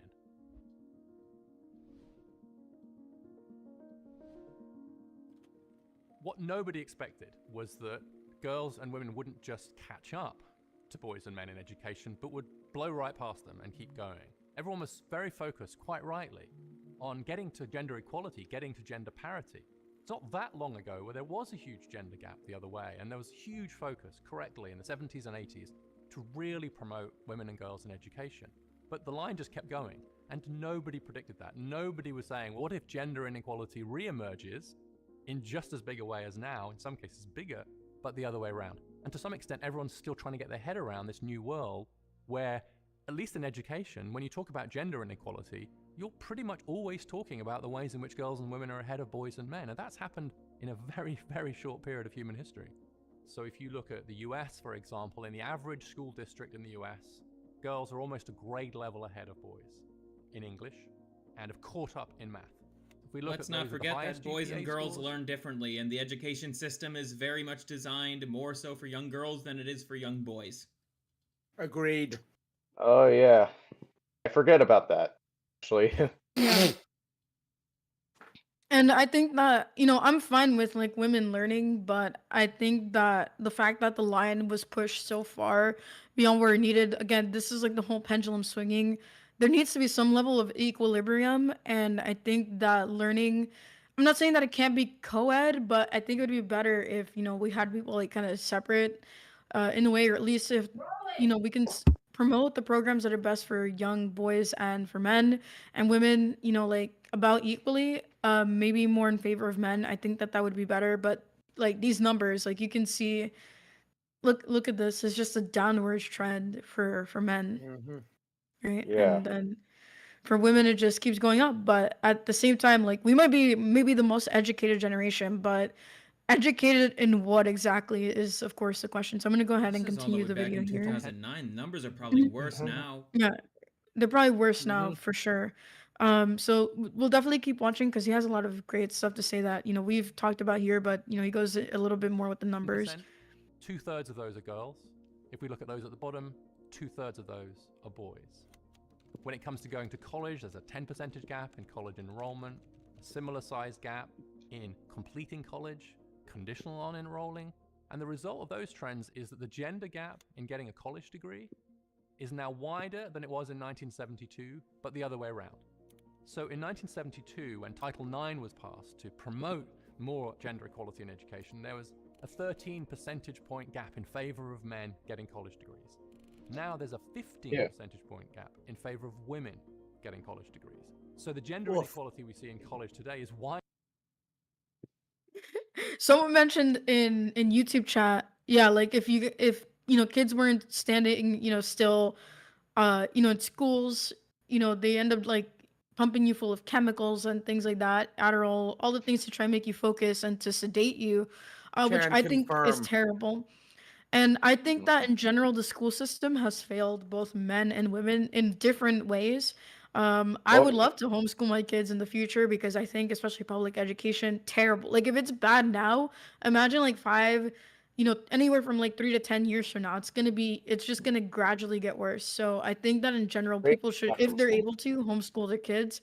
It's much more beneficial. You can have more dedicated time with them, and you don't have to spend 8 hours quote unquote teaching them, right? You can spend a couple hours, have a lot of playtime, let kids be kids, and be free. The most amount of I'll time say this. that people have to learn is 3 hours. So take that into mind when homeschooling. Because they've done studies on that. Like if you give kids breaks and then let them learn for a few hours, they actually absorb it better, unlike what schools do. One thing I'll say from my own, because I was born in '86, and so through the '90s is most of my school education. I learned less in school, but with every year. I was they literally said because I wasn't mature enough for their standards in elementary, they didn't let me learn algebra. I had to wait till middle school. I am not exaggerating. It was that bad.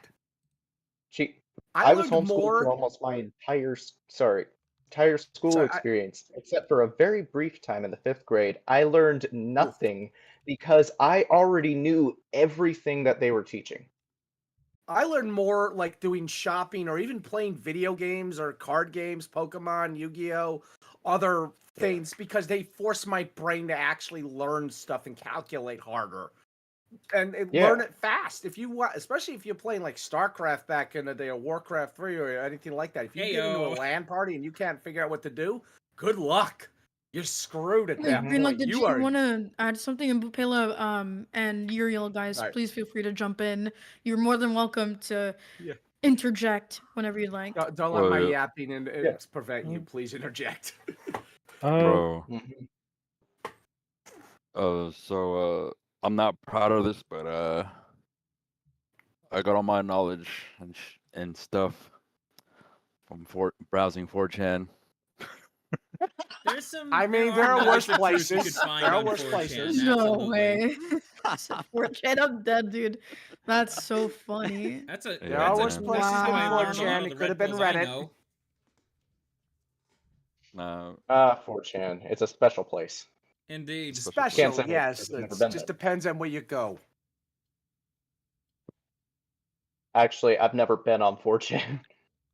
I have. Wait, Greenlock, were you gonna say something? I feel like you were gonna say something, and then I wasn't sure. Oh yeah, I mean, I did. I think I read a tiny bit up on like how a lot of homeschool children are like way past what children in school are learning. Like you could like teach them you could teach like an 8-year-old like complicated mathematics if you just homeschool them and just not Yeah. like go Can for a very confirm. formulated way. There's a It's lot of Mhm. Because when you're stigma. that young, your brain is a sponge. You can learn fast. Yep. Oh yeah. And I I mean, I like school, but I feel like there was something wrong with how they were teaching. Like, I mean, kind of hard to describe because I kind of forget.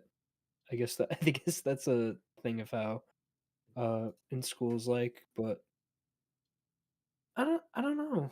I never really had a problem with school. I always made the principal's list uh in uh high school until COVID hit, and always made high honor roll, the highest you could get in middle school. I mean, I never really had a Mhm. problem. That's not a bad thing though. Yeah. There's a Yeah. certain, there is a certain skill set that somebody can have that benefits them in that kind of learning environment where it's like, oh, you're not gonna really have that much trouble in school. So there's that. Yeah. Yeah. Alright. I'm gonna go ahead and unpause the video because we still have about like another 12 minutes to go Than through. it was So 50 years ago. It's just the other way Right. around. There's quite a fierce debate about the differences between male and female brains, and in adulthood, I think there's not much evidence that the brains are that different in ways that we should worry about or that are particularly consequential. But where there's no real debate is in the timing of brain development. It is quite clear that girls' brains develop more quickly than boys' brains do, and that the biggest difference seems to occur in adolescence. So what happens is in adolescence, we develop what neuroscientists call the prefrontal cortex. The prefrontal cortex of our brain is sometimes known as the CEO of the brain. It's the bit of your brain that says you should do your chemistry homework rather than going out to party. It's the bit of your brain that says it is worth maintaining a high GPA because it will help you get to college, which might help you in the future. And that bit of the brain develops considerably earlier in girls than in boys, between 1 and 2 years earlier, partly because girls go into puberty a bit earlier than boys, and that seems to trigger some of this development. What that means is that if you have an education system that rewards the ability to turn in homework, stay on task, worry about your GPA, prepare for college and so on, then just structurally, that's going to put at an advantage the group whose brains have developed earlier in those particular areas, and that turns out on average to be girls.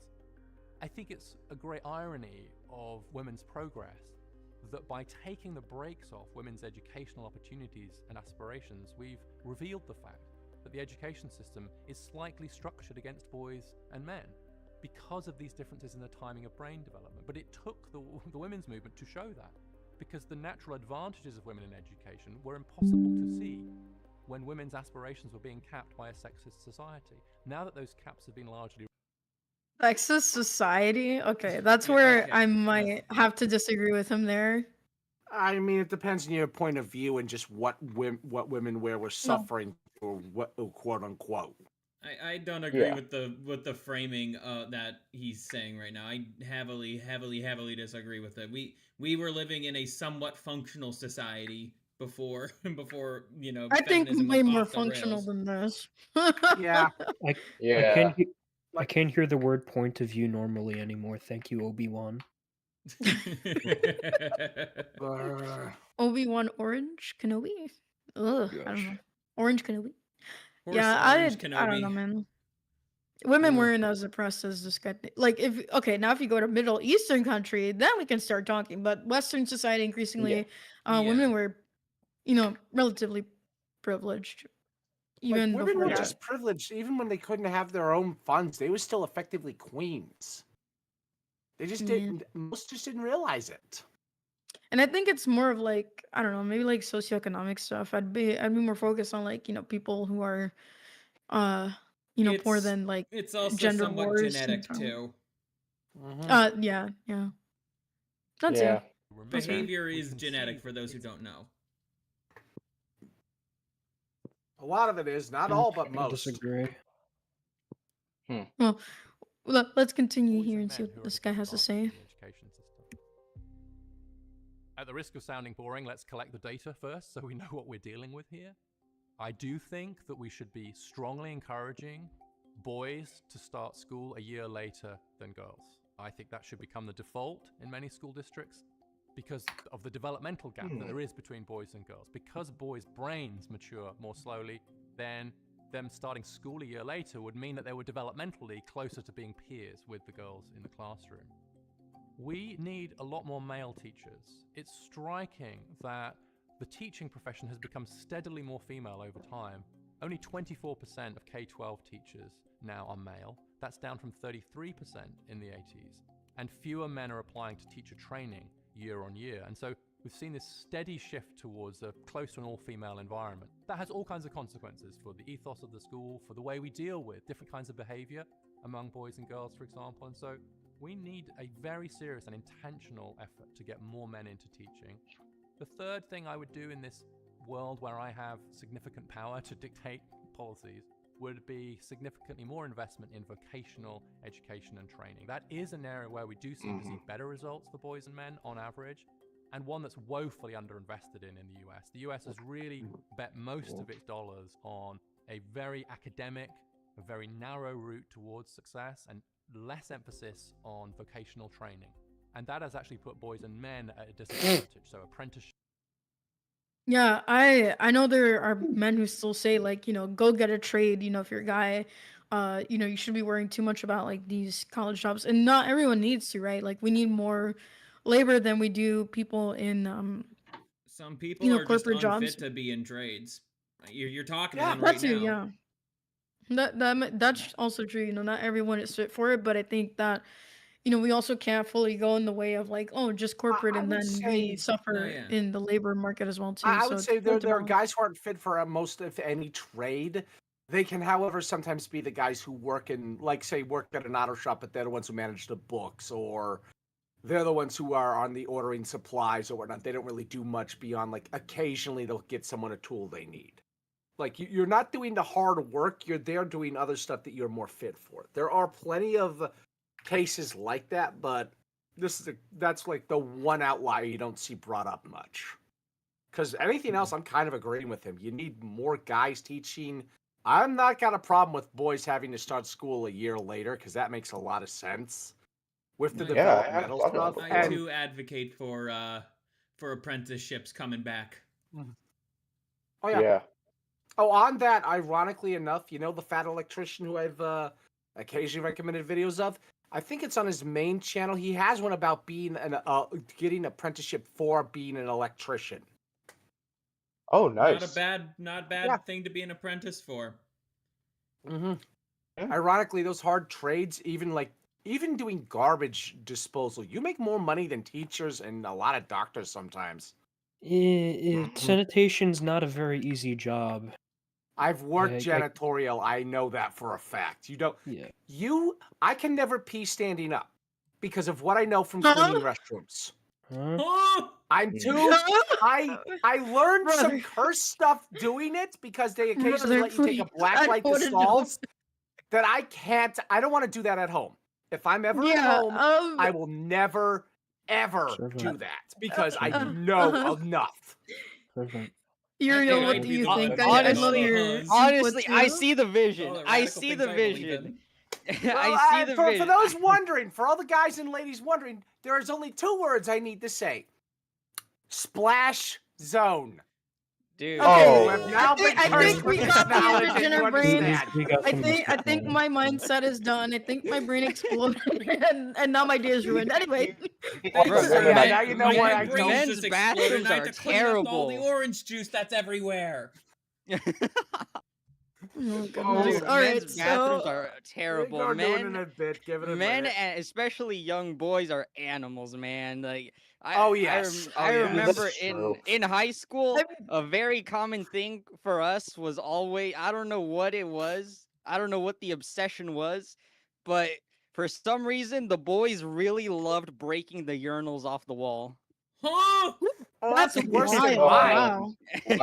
I Oh, was a, wow. We just had I the guess I'm occasional the guy who exception wanted to that take a proves the dump rule. and get I was away with always a it. germaphobe in high school. Mm. Oh, That's same. insane, dude.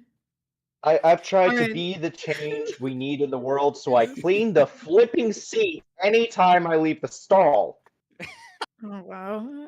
Oh, congratulations, you're a rare Well, gem. As a former janitor, I thank you for that. I'm gonna go Thanks, ahead I and was mainly pause raised by my the mother. before you guys traumatize me with more bathroom stories. Technical high schools are actually a really good way to help more boys and men.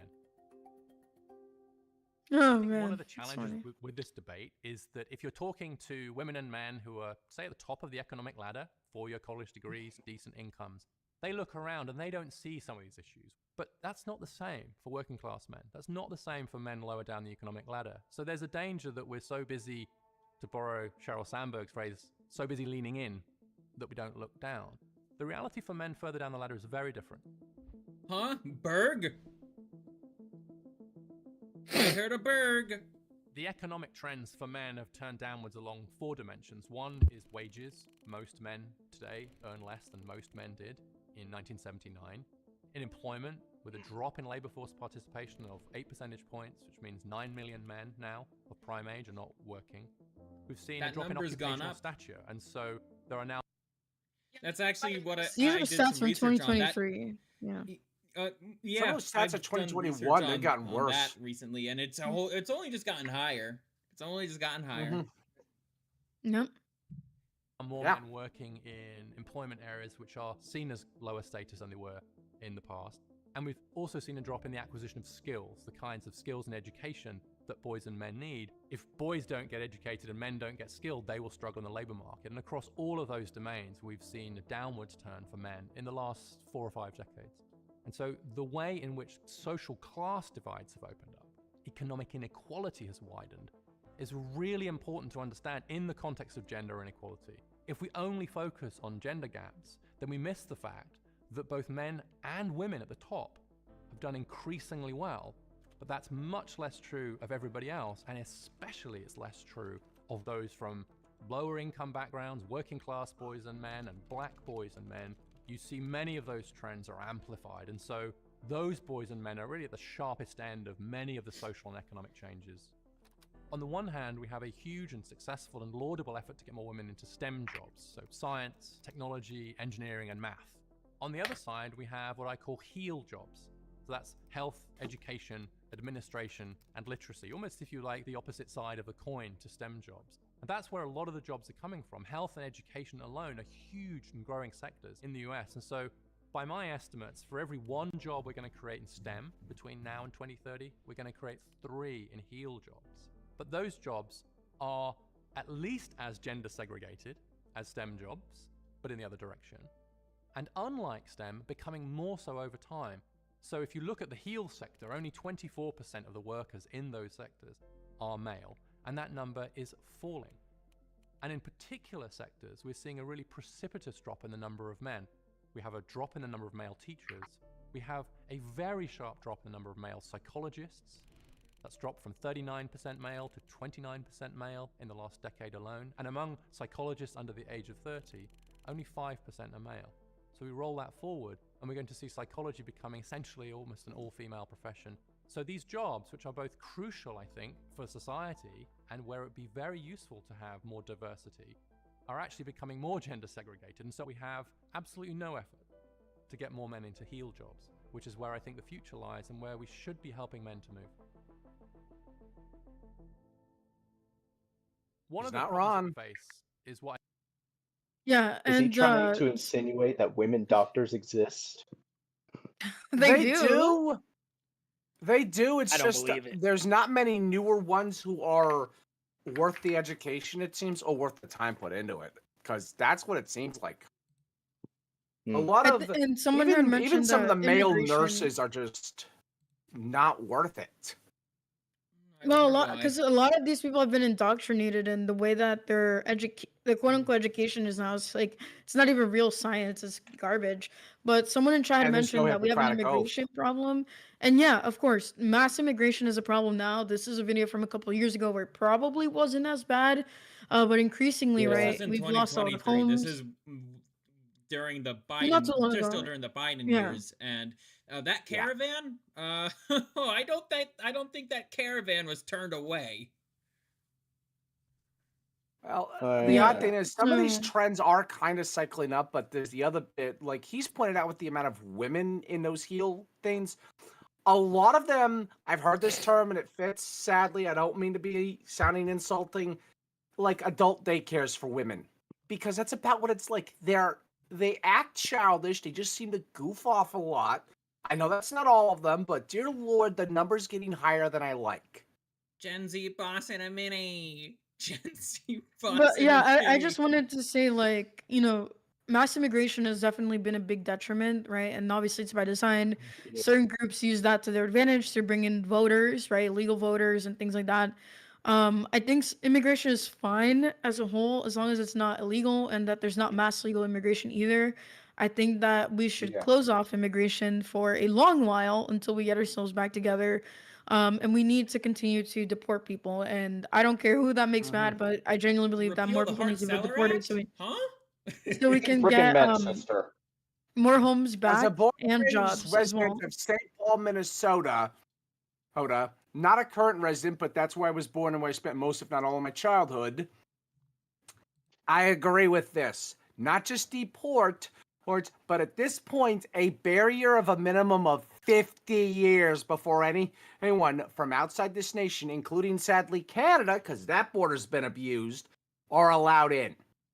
I am that done with the stuff I've seen happen in my own hometown. And I reminder am for You know what? beyond. I can't and disagree a with you. reminder for some people who might get triggered, deportation is the merciful thing. Yeah, deportation is a merciful thing. Half of my state looks, including in the hood, it looks like they might decide it's warfare. Because that's the feeling some of it seems like when you talk to people. They're that mad. Mm-hmm. It's not even really a Opposed lot to of the use men, it's a force lot of in women regards to solving too. that problem. Mm-hmm. Yep. And yet we're the Actually, bad Has guys. it- I'm for it. Mm-hmm. Mm-hmm. And I am too. Twitter, sue me. Well, it's currently X, so it probably wouldn't, although I imagine some other sites might. Ah, that's true. My This bad. guy, the Moving insane on. asylum. Yeah. Yeah, let's continue this Fall in video among here. A dad deficit.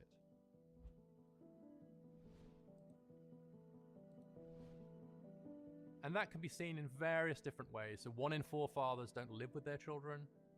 If parents split up, they're much more likely to lose contact with their fathers and with their mothers. And so 1 in 3 children, if their parents split up, don't see their father at all after a Oh few wow, years that's so post the sad. separation. So this fatherlessness is something that's very, very specific. And when 4 in 10 children are born outside marriage, and most children to less educated parents are born outside marriage, then we have to reinvent what it means to be a father. Because right now, men are still being held to an old standard of what it meant to be a successful father in a world where that is neither possible for many of them or even desirable. Because what we've seen is as women have grown in economic power and economic independence, then of course they're going to choose to be with a man rather than being forced to, as in the old days. This is probably the greatest liberation in human history, honestly, that women can now choose whether to be with a man or not. More than 2 out of 5 households in the US now, a woman is the main breadwinner. I don't know. Seems to be some consequences for that. I'm going to I mean, say even this back before... then, it wasn't completely like, arranged marriages. Like, not everyone was in No, it arranged marriage, but worse. He's acting like Yeah. something from like the 1600s was prevalent in the 18 and 1900s. No. Even then, like forced? No, it's because it's like some people seeing older men marrying very young women. 9 times out of 10, that was done as a mercy because it was meant to economically help the woman because the guy knew I'm not going to be here long. A lot of arranged Wasn't even marriages, sex especially in involved. like more refined nations, so to speak, Mhm. mainly in Europe, they did that out of survival, especially if they were especially if they were in like more like poor situations. Marriage has always been, especially in regards to biblical marriage, it has always been 2 people coming together, and that also does include their families. It's not just the 2 people, it's their families that are also coming together, and they pull together to help each other out. That's why there was. Yep. That's why in Jewish culture, the men of the house talk before their kids get married because they have to not only divvy up stuff like even for like poor Jewish men, a dowry of some kind be required. It was, what can we do to benefit? Are we a good match? That kind of thing. It's done to make certain there's less friction, and a lot more in recent years, especially since feminism really took off. Women only seem to get together with men, even in marriage, a lot of times for their own ideas and benefits, and don't realize that it could cause friction if there's not enough that will click. In other words, Hollywood has greatly exaggerated what an arranged marriage is. Hollywood, among Yeah. others, and that's not the only thing they've greatly exaggerated. Oh boy. Yeah, that's true. Must resist. Not saying I noticing, completely agree must with resist it, but yeah. pointing out who runs Hollywood. I had my dad Must and mom get resist. divorced well before I was even teenager. And worse, just before the divorce finished, my dad had strep, got to his left foot. I wasn't even 10 when he died. I was months from turning 10. Dang. So I've some of this stuff for me kind of hits a little more like, yeah, you've no idea how badly it can be rigged. Because sometimes it's not even that the divorce is the worst part for the boys. It's that the father, even if they're just mentally okay, they just don't take care of themselves enough in some cases, or they let something slip and they get ill, and that happens. Yeah. That kind of stuff does happen.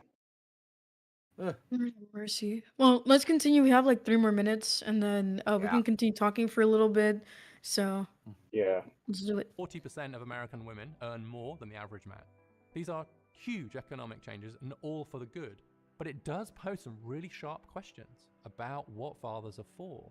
And until we escape the obsolete model of the breadwinner father, then we will continue to see more and more men being left out of family life. And the kicker is that boys in families that don't have a father presence suffer much more than girls. And so then what happens is that male disadvantage can become intergenerational, because if the fathers are struggling and therefore not really involved in their kids' lives, then the boys are the ones who suffer most, who will then go on to struggle themselves in education and the labor market.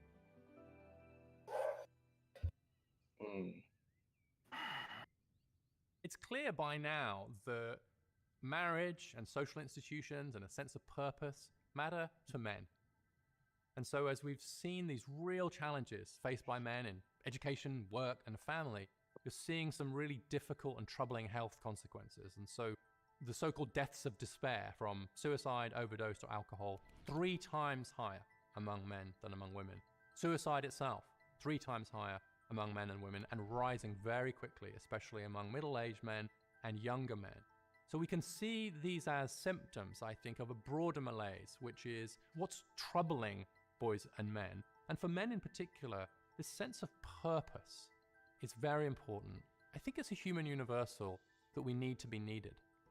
There's a wonderful piece of work by an academic called Fiona Shand, who looked at the last words that men had used to describe themselves before committing suicide or attempting suicide. And the top of the list were worthless and useless. I think if we create a society in which so many men do feel like they're not needed, then it's no surprise that we see these deaths of despair, we see problems with opioids. Opioids are a much bigger problem for men than they are for women. And one of the great tragedies of opioid deaths is the death rates are higher in part because the users are on their own. And so in some ways, the opioid epidemic is a perfect illustration of a whole series of things we're talking about, which is a loss of role in the family, a loss of status in the labor market, turning to drugs, and being isolated and withdrawn. And so in that example, I think you can see a symptom of this broader male malaise that we just need to take it more seriously. And we have a cultural responsibility as a society, men and women together, to help men and boys to adjust to this new world. Because right now, many of them are really struggling. Get smarter, faster with videos from the... Yep, that's true. Yep. There's a lot of there. I have parts there I could easily critique, given how some of it is very dated. Me too. I will say this: he's not entirely wrong in his assessment of things need to change regarding how society functions. I would say you don't need to change how the family structure works. You need to go have some, because some things aren't even helping women that have gone on. There's a movement among women for those not aware, a movement of women exclusively for demanding a repeal the 19th wholesale. It's like the one meme. It's like that one meme. Upgrade, crap, go back. Yep. Yep. It's like falling I asleep hitting totally a agree button with in that. on a like a keyboard game, and then suddenly like what did I crap, Control Z.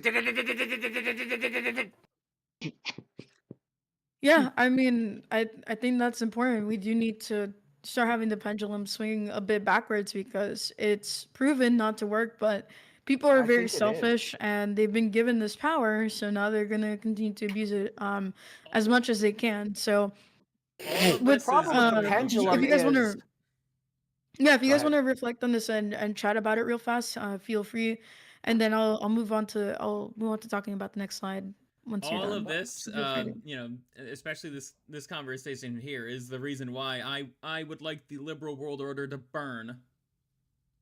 I mean, you're not the only one. I'm not going to go into that because I Yeah. will rant if I dare touch it because I know some Oh, me topics too. I can't. I'm heavily restraining myself. You guys are only seeing level 1 of how crazy Oh, I can fair be. enough. I'm not even hitting that. I'm doing my best not to touch it because I can't stop. Once I go, it's like off to the races. No, it's I can agree. The one thing is when it comes to a pendulum, people forget how pendulums work. The amount it swings one way equals how much it can swing the other. And a lot of times, if people keep pushing to try and force the pendulum to swing further, it swings back and it hits like a wrecking ball, metaphorically speaking. So again, what do you see is a lot of like young impressionable kids, men and women both, all stuck in the transgender stuff, now detransitioning in a very big way. If they ever get the ability to have kids back, a lot of them are going to become the left's worst nightmare because they're going to not just be hardline, they're going to be near, if not outright militant about it in many ways because they're not going to tolerate a dang thing. Tolerance has become for so many a dirty, disgusting slur. Not just a dirty word, a slur outright. To the bit you tell someone to be tolerant, they react like they're a black person who was just told the hard R to. yeah. Yep. Like they Oh, get that look boy. like, what did you say, boy? And they got a fist already primed. Even if they don't physically look like that, some of them have. The minute you hear that word go off and you're around them, you'll feel like there's gonna be a fight and you look at them, they're physically restraining themselves to not punch, to not get up, find the person who said the word, and lash out. Also, really quick, guys, before we continue, I just wanted to say thank you to everybody who's donated today. We have raised $1,196 out of $2,500 in less than 24 hours. Nice. Thank you guys Yippee. so much Wow.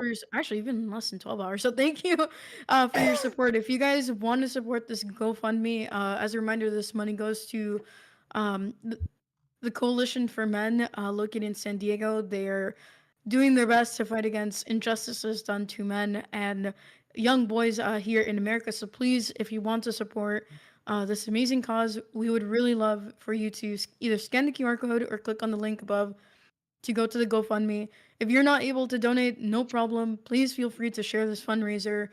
Please feel free to share my tweets that are on X. It would mean the world, not only to me, but to everybody here to have your support as we continue to go along in this week. I will be streaming this whole week and bringing along some amazing people as we play video games. And on Friday, we're going to be doing a kind of recap stream, talking about it and having more amazing men on to talk about their lives and all of that. So please, if you want to support this cause, it would be so awesome to really surpass this goal by the end of the month. And we can't do it without you guys for sure in chat. Thank you. You hear that, my viewers? The donation, I put it in the YouTube chat for you guys.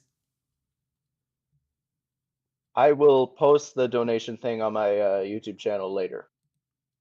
Awesome. Yes. You guys can continue talking about the video, by the way. Sorry for that quick interruption. Just wanted to, remind But- people. I have Oh, one thing that's I great need to news. get off my chest if no one minds. Go ahead. I am listening.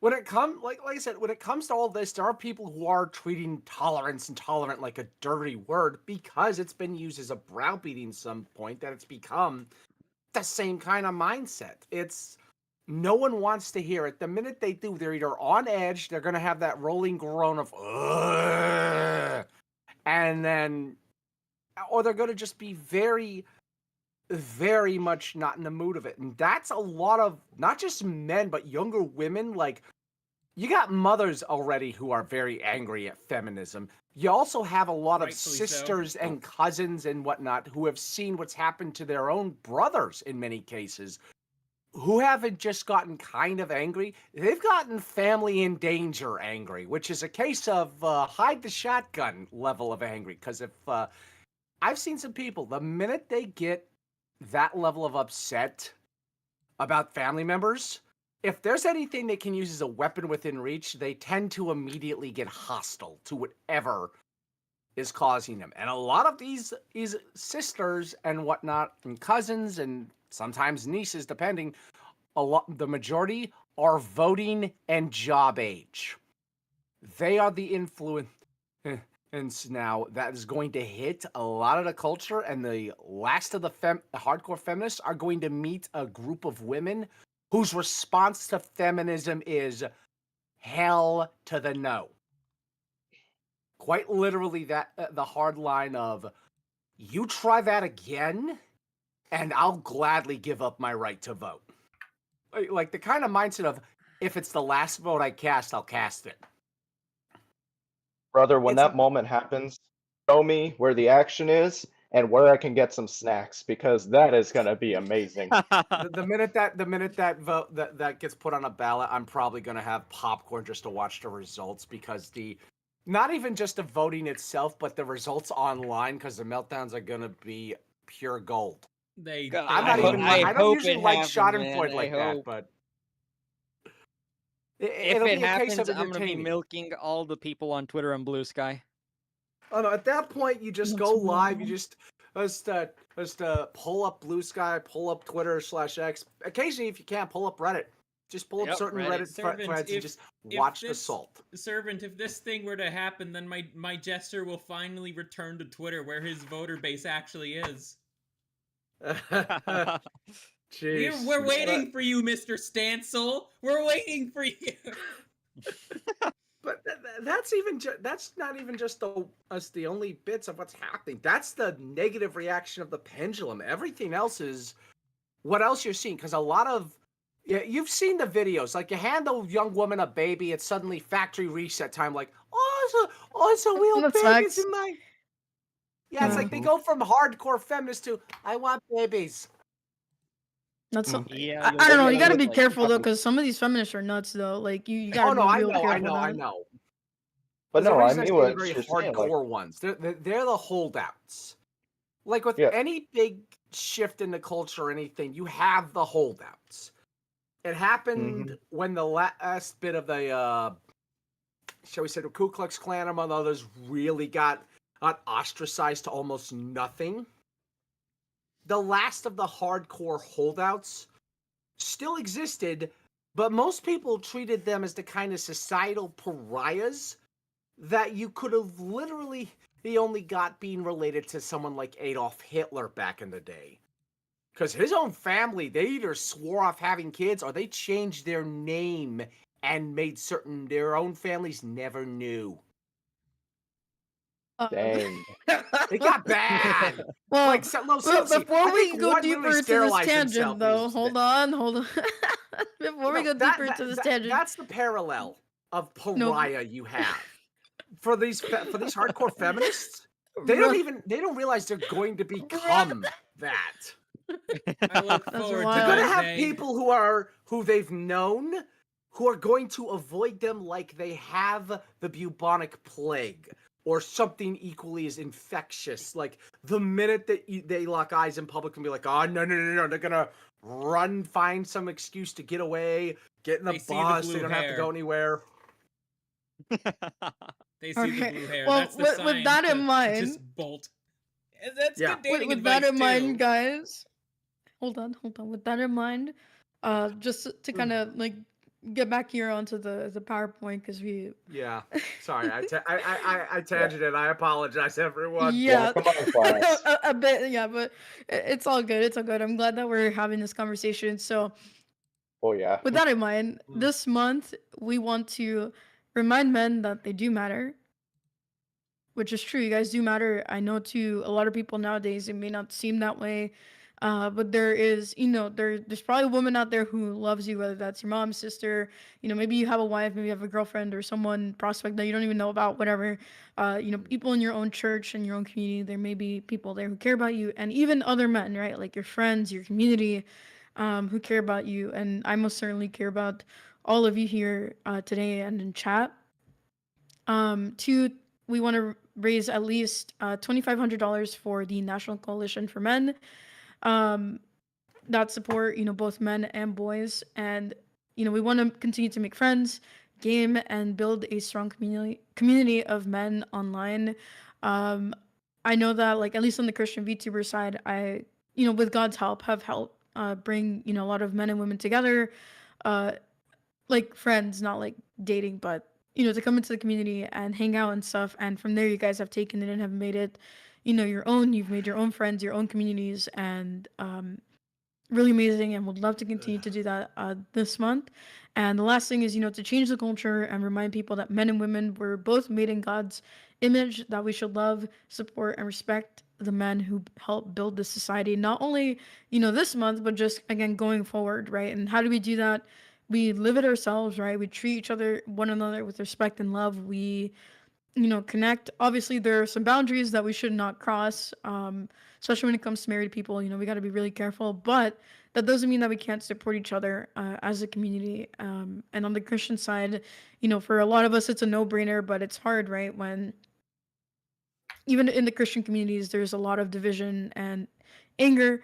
But we should still try to, cultivate this, not just this month, whatever we do this month, I'm praying to God that it carries over into the other months so that, slowly, even if it's in our own little slice of the internet, we can, begin that change and hopefully it spreads like a wildfire.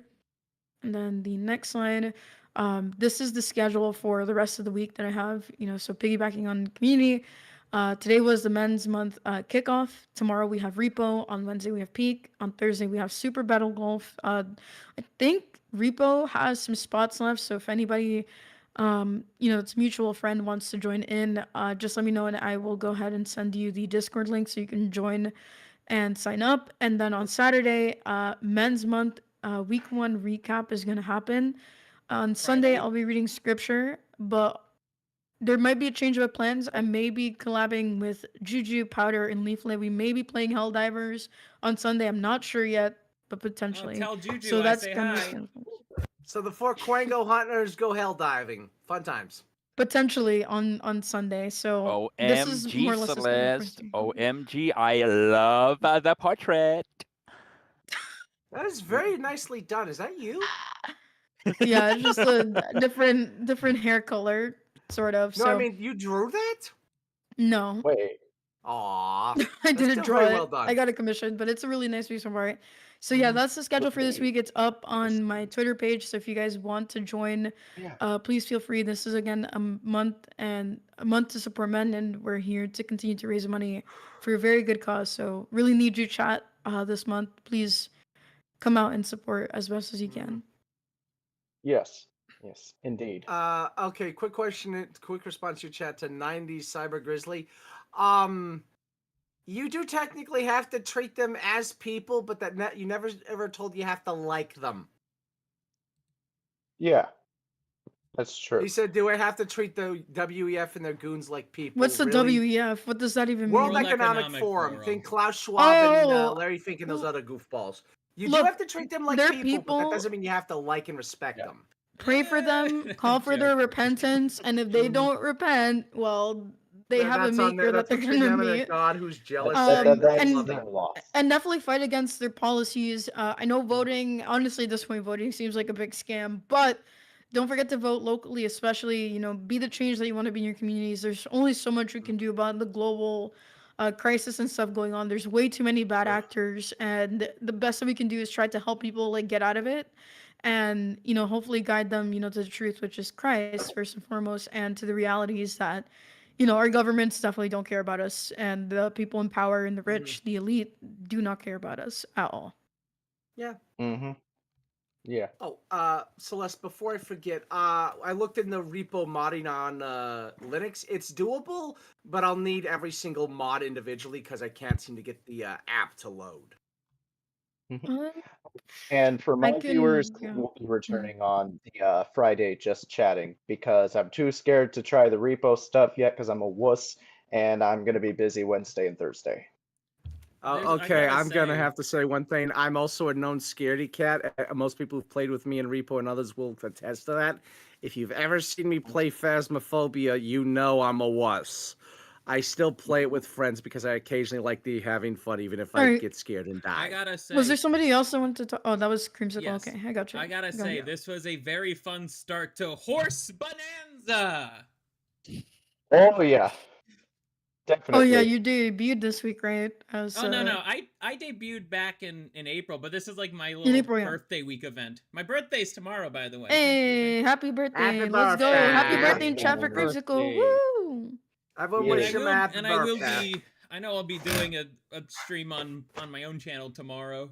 So there's that. I got a lot of fun things planned for the week. Yeah, that sounds great actually. Oh man, I do have a few fun things for this week that I'm doing as well, but this is definitely one of the best things so far. I've been really Nice. excited for this. Yeah, I'm glad to have you guys too. Green Luck, you're always a pleasure to talk to, and you're very reasonable and kind to people. Uriel, it's been nice meeting you, and Bubela, Creamsicle, and Servant, always good to see you guys as well. So thank you, for joining and stuff like that. I think I have like a oh, well, here's a final slide. So, and then we can, chat a little longer. So thank you guys for, being here. Thank you for this, watching this short presentation. And a Bible verse for all of you men out here to, be encouraged is Joshua chapter 1, verse 9 from the NKJV. Have I not commanded you? Be strong and of good courage. Do not be afraid, nor be dismayed, for the Lord your God is with you wherever you go. And I hope that you never forget that Amen. and hold that close to your heart. Yeah. Alrighty, awesome. So that was the PowerPoint, and again, big round of applause to everybody here. You guys are really amazing. You knocked this out of the park, and it's really been a pleasure, speaking to y'all. So if we want to chat for like another, 5 to 10 minutes, that's totally fine. W. And I'd love to hear more PowerPoint. from Uriel and Greenluck for sure. You guys have been a little quiet over there. Sorry. Yeah. Yeah, me too. I'm just letting, I'm just Part of letting that is everybody. my fault, so I hope it Yeah. hasn't been. Letting I'm just everyone letting talk. everybody talk, whatever. And it's all good. Oh yeah. I guess sort of something that I wanted to expand on was I guess feminism and the attacks on men. Men are really not allowed to like anything. They're not really allowed to desire things. It's viewed as bad or dangerous. You see it all the time from the Twitter feminists and the crazies over on Blue Sky, right? You saw it with Case in that point, whole Pragmata.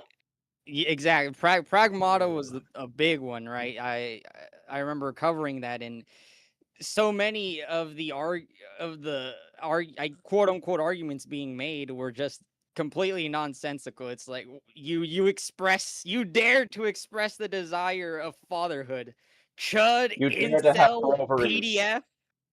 It's insane. Mhm. I remember I remember the Broken Crown covering that. I found Aiden and Spoon's comments to be very, very interesting on that. It's like, because you have a bunch of people who are just like, well, you can't express it's like that you want to be a father.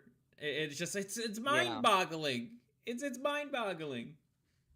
With the Yeah, pragmata stuff, some of the comment with some of the reply, some of those complaints sounded like self-reporting, like, "Oh, that's you being a pedo. That's you being insert thing here." And I'm like, why are you so insistent that that's the case? Is there something in your hard drive you need looked over by the FBI? For real. It's like, Goodness gracious, for real, dude. But as a game, yeah, trying to say that you Pragmata like is this just stuff. eh. But yeah, like trying to say you like this stuff is like genuinely unironically letting Vaporeon be your favorite evolution. It's just Oh! I'm glad you didn't say Glaceon, because I would have been. I think I might have kicked you out of the call if you said that. No, Glaceon's okay. Oh, no. Vaporeon's the problem because of the commentary around Vaporeon. Okay, all let's it's not go just into one bad it. We don't need to hear the Oh copy my pasta, goodness. okay? We don't need to hear Don't worry, it. Yeah, I'm good. not gonna even bother. My I don't favorite wanna. Pokemon right there. I'm a dumb edgelord. My favorite is Umbreon. It's okay. I am Mine's tied Eevee. between Glaceon and Sylveon.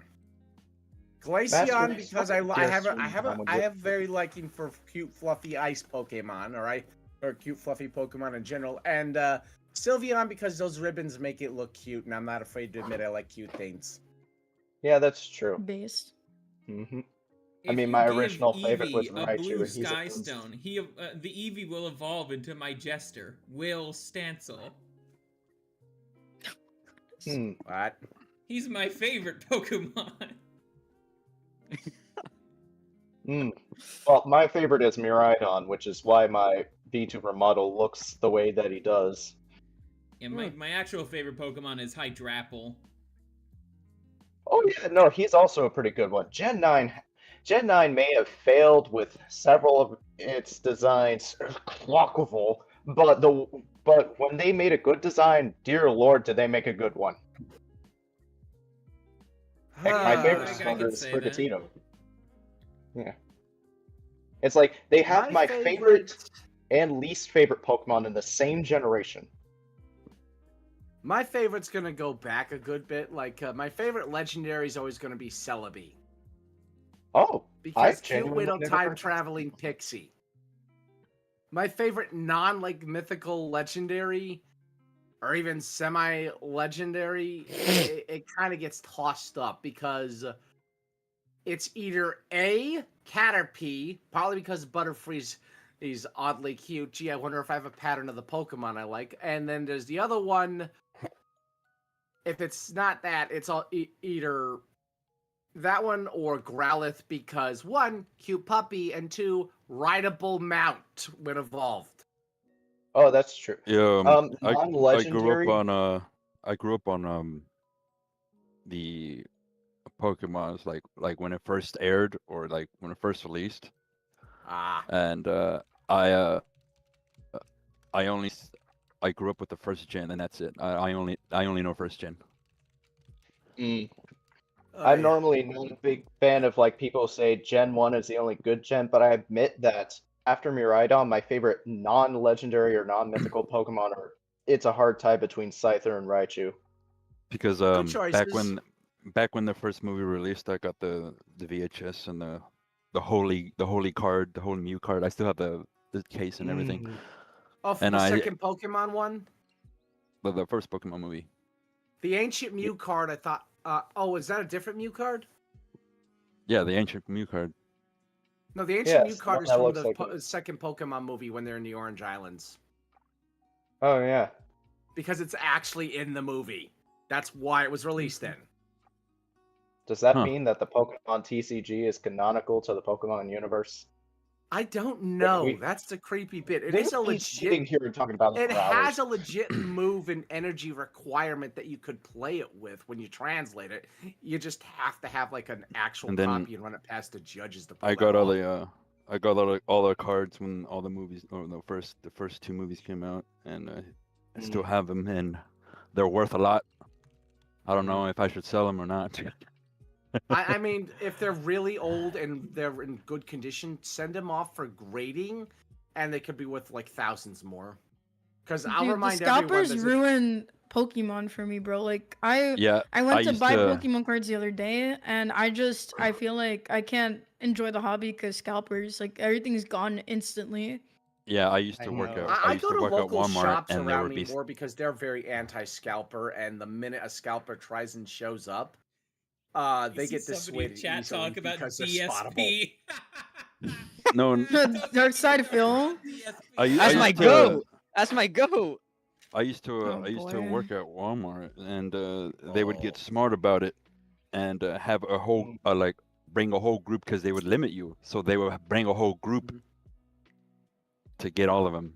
Yeah. Good Well, they thing would that there's not try. a lot outside of the games, Oh, so wow, I don't just have to pulled use a supplements first. Mega Starmie EX. It must be like worth $500, and it's the standard version of the card.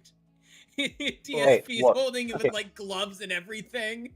He's just- Mega Starmie? he's so pretending to know how the Pokemon card economy works, like the secondhand market, and he's just like, oh wow, I pulled a holo card. It must be worth hundreds of dollars. He's so stupid. Hey, the greatest thing though is that it's got Mega Starmie, which might be one of the greatest things behind the second coming of Christ. Let me tell you. Oh, Mega don't No, no, no, remind me no. of that creepy thing. That still weirds me out when I Oh see no, it. I love it. I freaking love it. I Really? loved most Oh of my the ZA Megas, except for Pyroar. That one was kind of horrible, but it was not as bad as Kangaskhan.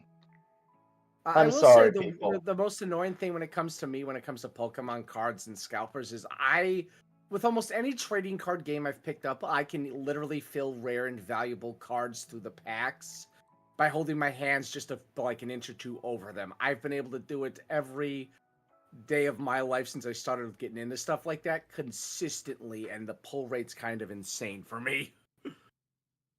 I'm still weirded out that that's a thing I can do, but not at a lot of the scalpers and other stuff. I can't find old school, like, even just single packs and a lot of packaging for booster packs, because I would just buy one or two. That's it. Just find one or two that feel like they got good stuff, and I'm usually right. If it's not useful for the game, it's rare and valuable. Yeah, Nice. Here's one have for Yu-Gi-Oh! I have pulled 2 Dark Magician Girls from their first release booster pack. They were secret rares. Nice. ID number 000. If you know what that means, you know that means finding them was dang near. You had better odds of being struck by lightning in some cases with those.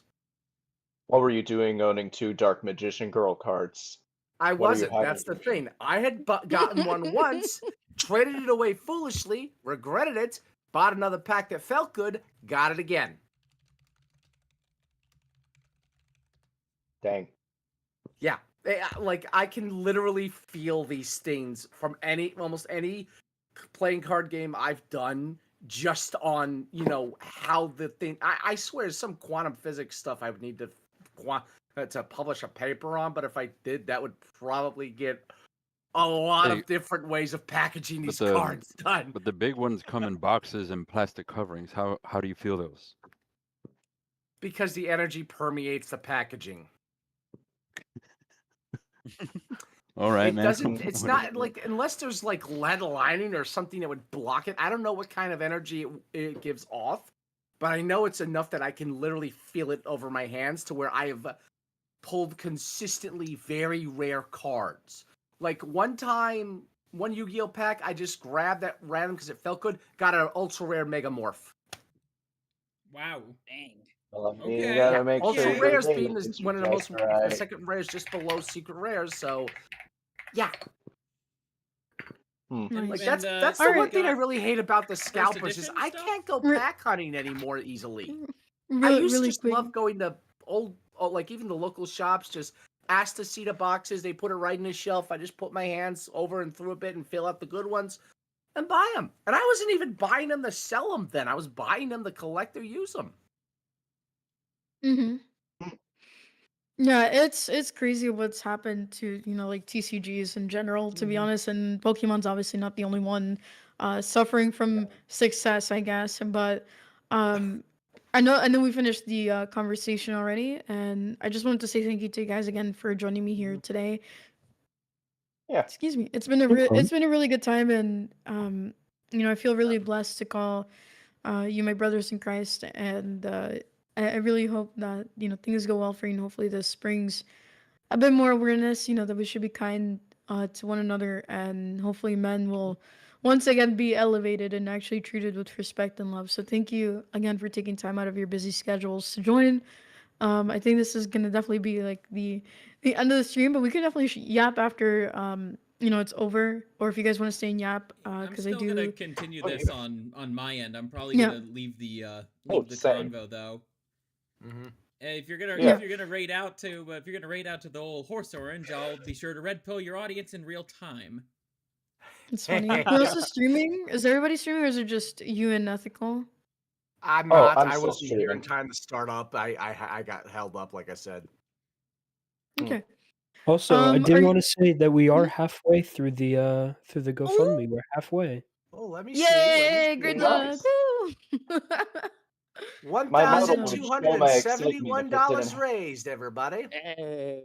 And that's Nice. just day one, dude. Like, imagine in the Mhm. next couple days, I think we'll finally get there. So if you guys want to support this wonderful fundraiser, you can scan the QR code. Links are also pinned in each of the respective platforms, and your support is most certainly appreciated. So thank you again for making this possible and for helping us get past the halfway mark in just less than 24 hours. It's amazing what happens when we come together. So thank you all Yeah. again. Ethical, are you on? Which one of you is on Kick? Because I need to raid one person on Kick and the other on Twitch. So I am also I'm on also on Twitch. Kick.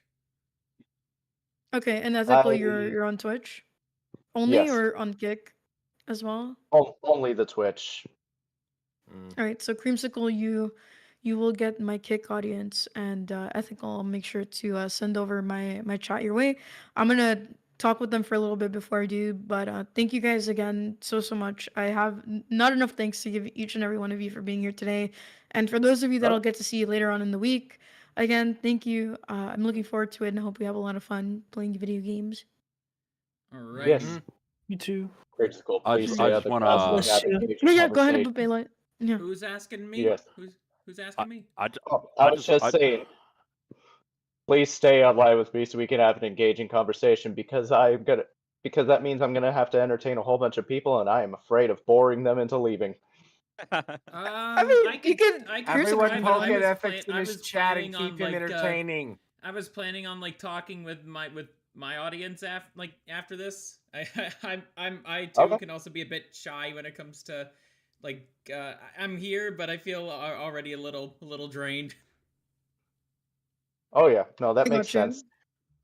Yeah, Oh, yeah. I mean, Well, if any do of your you other best. guys want to just stay on call, But I could stay on for a little bit. Mm-hmm. Before you fine. end, Celestium, I just want to shout out to Mhm. Eustace.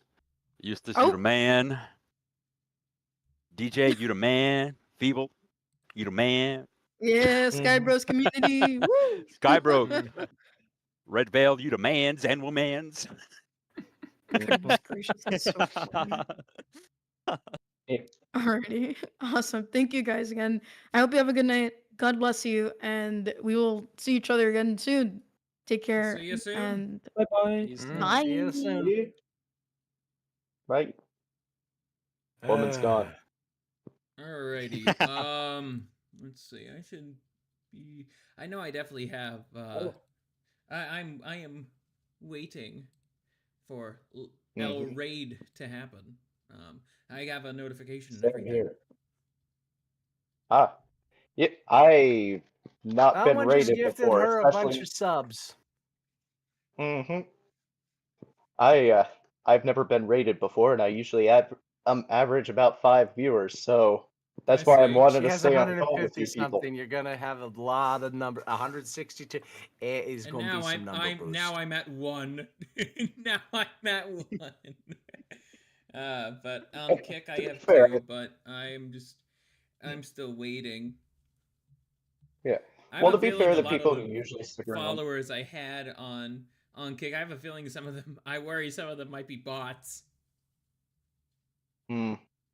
I have been surprised though, because like for the most part, before I started up my Twitch and X accounts, my main account was pretty much just YouTube, which of course my presence there is literally like being an animator and stuff, and I'm just like, wow, I'm watching all my other fellow animators and they're growing quickly, and I'm thinking, maybe I'm just not creating engaging content or something.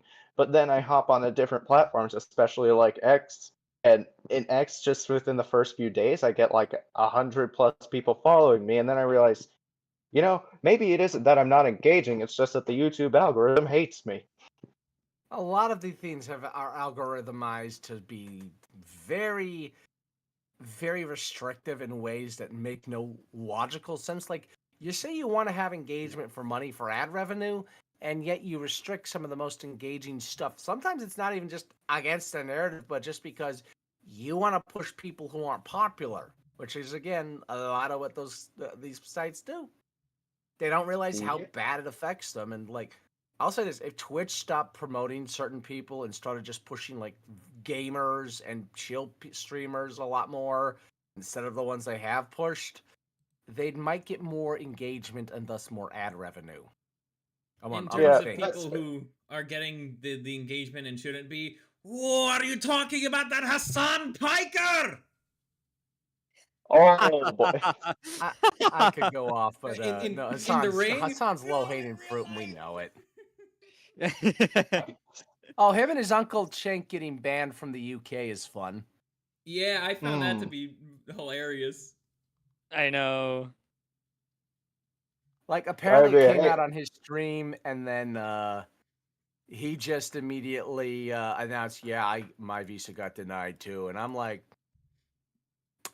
nature is healing.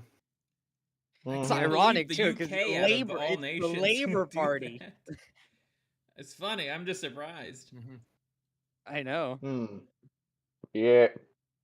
I mean, not everybody who's popular is necessarily bad. Sometimes when I'm watching some of the more popular VTubers, I'm wondering what the heck is going on, though, because, like, a few of them are concerning, but others I kind of like it. I have my thoughts on them, and perhaps I'll go into them in a future stream. Oh, there are reasons. I know, I'm aware of enough that I would have to be very careful how I word it on Twitch and elsewhere, because it's the kind of damning information that you could literally see actual raids hit these people if some of it come out. Like, as in, at bare minimum, FBI in a way that would make the Roger Stone 3 a.m. one look tame.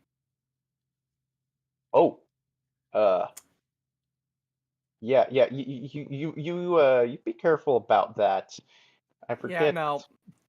The thing is, it's not that it's not publicly available to find and somewhat known information. It's that laying it out flat, they might either try and restrict you on the platforms, or B, try and claim in every way possible loudly that it's not true in some way and cause some shenanigans in anyone's general direction. Let's just say short version is they are trying to be manipulative, and it's biting them in the butt, and they don't want to admit it because they want to push something, if you get my meaning. I think I get your drift. Yeah. I don't know. Were they always like this, or are they like this specifically because they became popular? I don't exactly know, but all I know is that, like, it doesn't matter if you're on the top or bottom end of the scale, you still have equal opportunity to be an asshole, if you catch my drift. Yeah. All right. That's why Celeste hasn't rated out. She had a hype train on Twitch. Congrats to her. I see. I still don't understand what hype train is. Brace yourselves. We're gonna get raided soon. Oh yeah, I am bracing.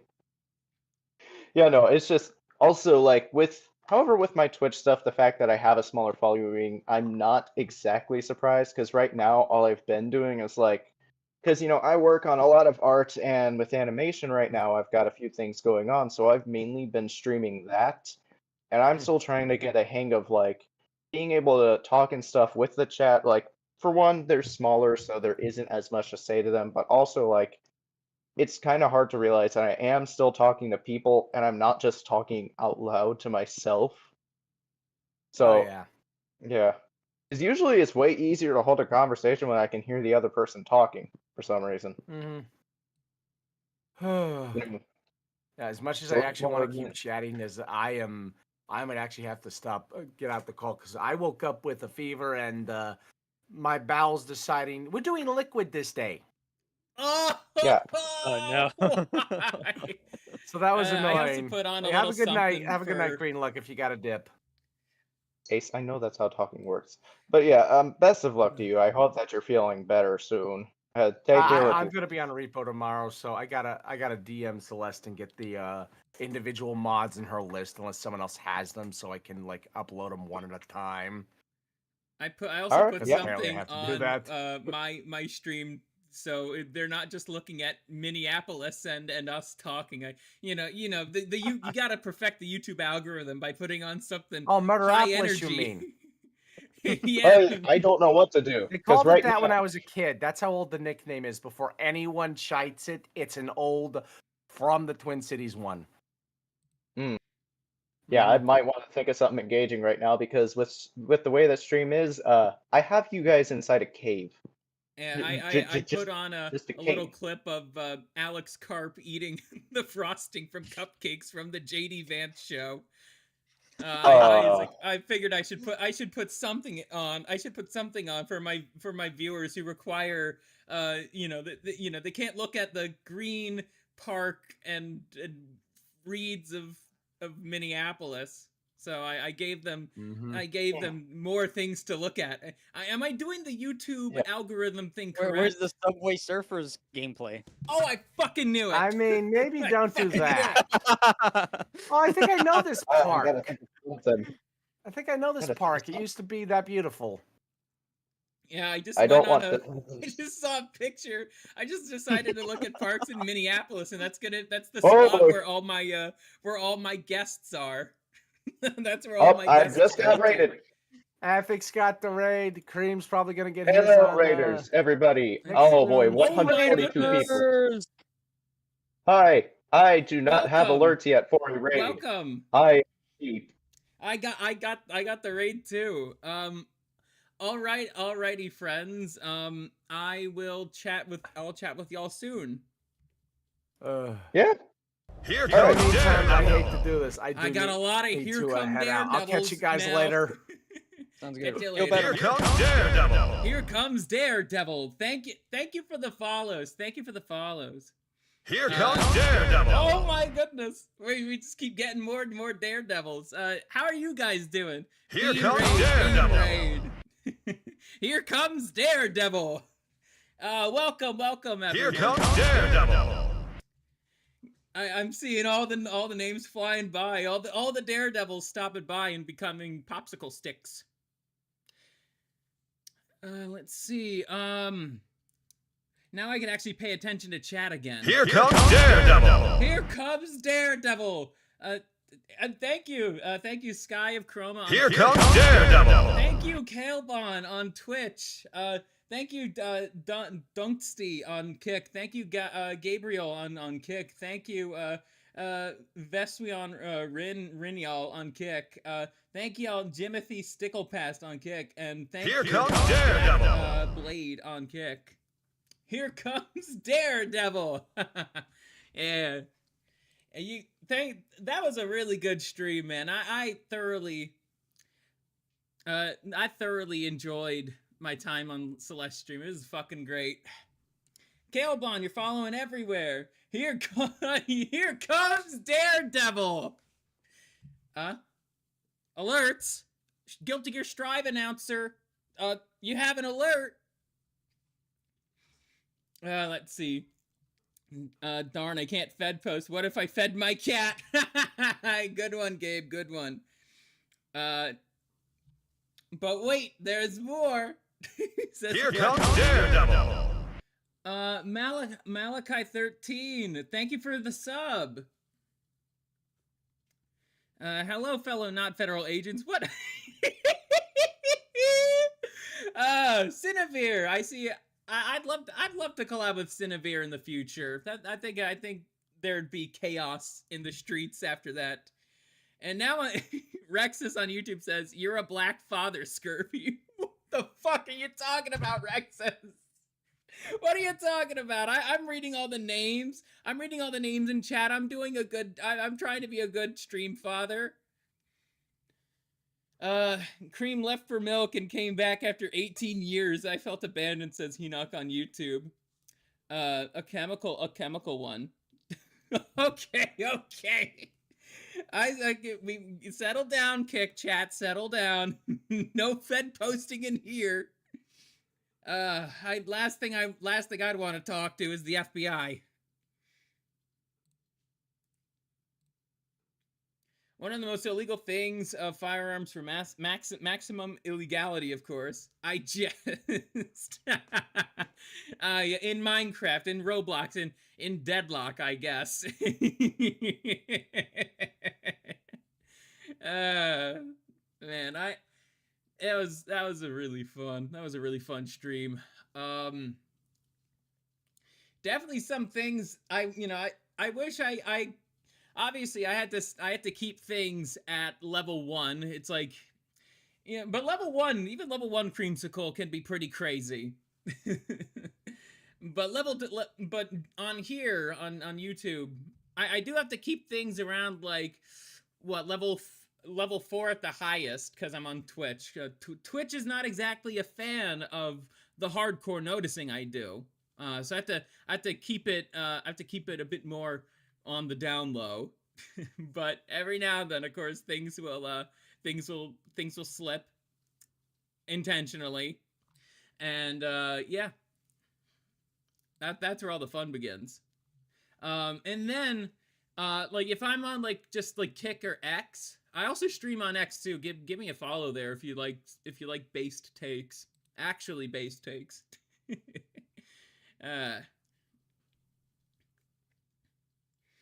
But basically, I think the biggest thing that I wish I really could have talked about is like kind of the who behind feminism. Like, and obviously, you know, if you follow me on Twitter, you know exactly where this is going, or if you know me personally, you know where this is going. But I'm like, beyond just me saying it's the Jews for the millionth fucking time, I'm talking about the who. I'm talking about like the specific people who were pushing in that diaspora. So, you know, people like Betty Friedan. I have an image of here, and I can just pull up some names. I could just pull up some names real quick. I gotta scroll through my photos first, but I could definitely find it. And I could give some names. Here comes Daredevil! Thank you, Gravity Hurts, for the follow on Kick.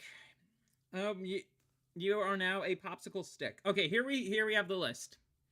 So I could have brought up, you know, like Gloria Steinem, Betty Friedan, let's see. Basically, you know, Ruth Bader Ginsburg, Judith Butler, and that's just some of the names. Don't even get me started on Hollywood, man. Don't even get me started on all the feminists in Hollywood. Gee, I wonder who's overrepresented in Hollywood by over, what was it, 200% or no, 400%? It was in no. I think it was in Hollywood. God bless you too, Gabe. Yeah, Hollywood, it was 400%, and in politics, in the government, it's 200%. Yeah, and don't even get me started on, like, the Rockefellers as well, man. I mean, they're also Jewish. But they, like, the Rockefellers in particular, the reason why our education system is the way that it is because of the Rockefellers. They influence the education system in a way that it's like all it's designed to do is to pump out factory workers. But the thing is, they also are trying to make, you know, they're trying not to have American manufacturing, which they have largely succeeded. America, in terms of manufacturing, it's largely for like high skill manufacturing, as in you might need a degree to actually understand what you're making. Wait, I could actually put on the Kmart wave music now. Anyways, basically, the Rockefellers,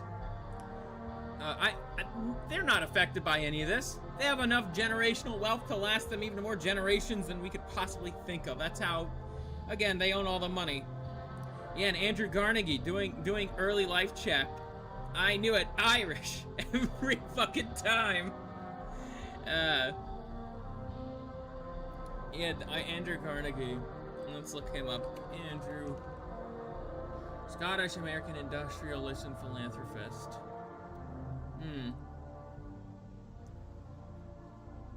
Early life.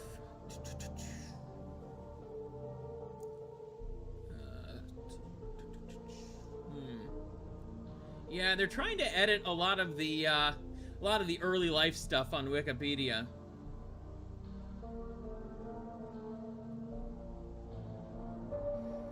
Yeah, I wonder why they're doing that. You see, this is why I love doing these streams, man. It automatically just becomes like, usually it doesn't take this long for me to start calling out the Jews in one of my streams. It takes about 10 minutes. 3 hours is a record. 3 hours is very much a record. Anyways, that aside, that's the reason why, like, the education system is the way it is because it's like, well, what are you going to be doing in a factory? What are we going to be doing?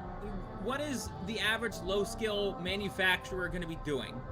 Well, he's going to be doing a lot of standing in one place. Maybe Here not comes Daredevil! A lot of standing. Thank you, Freak Show, for the follow.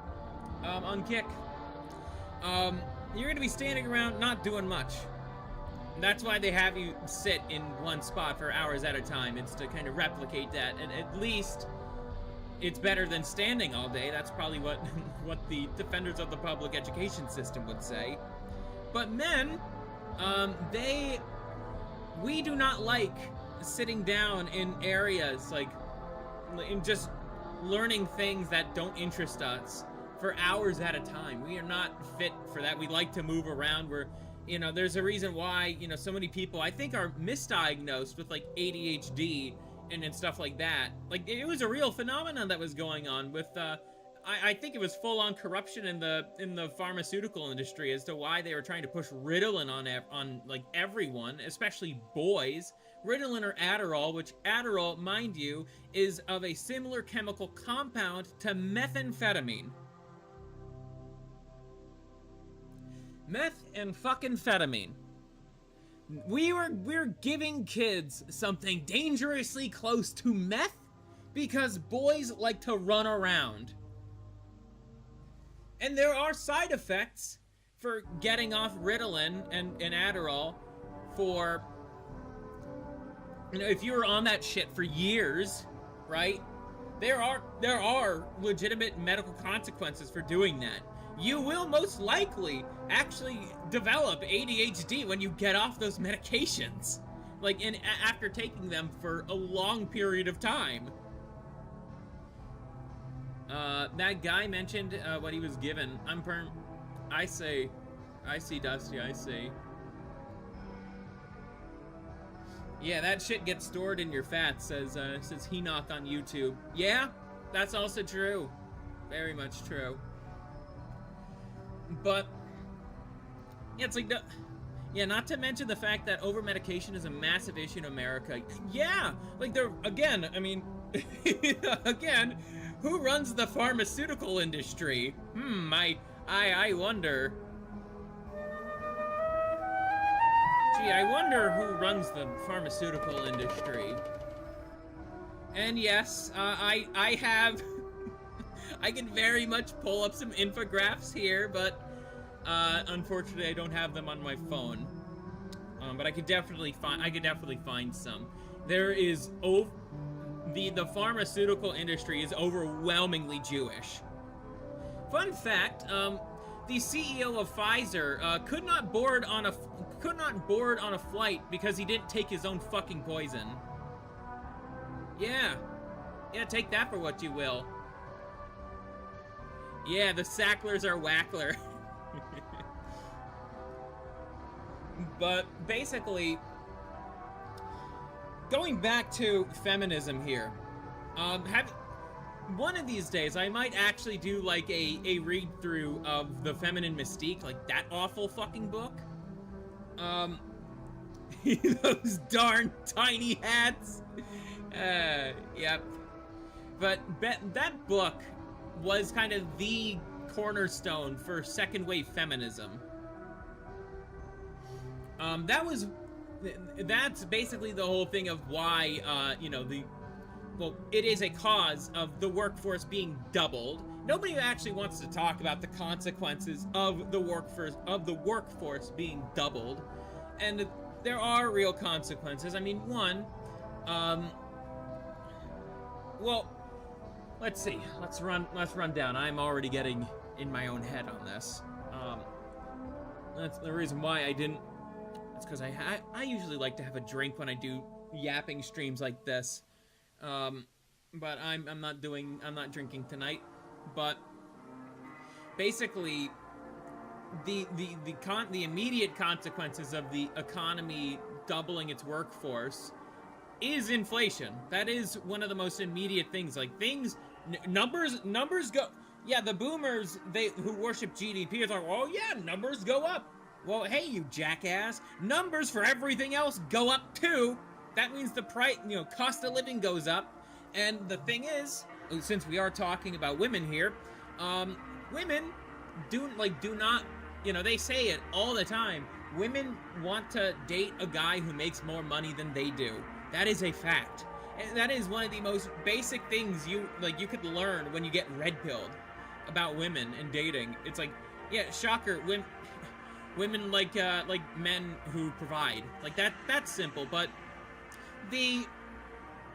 that gets corrupted, because it's like, oh, now she's making money, and you guys probably have heard this before, but women on like a bunch of these feminist talk shows are gonna be like, oh, my money is my money, his money is my money.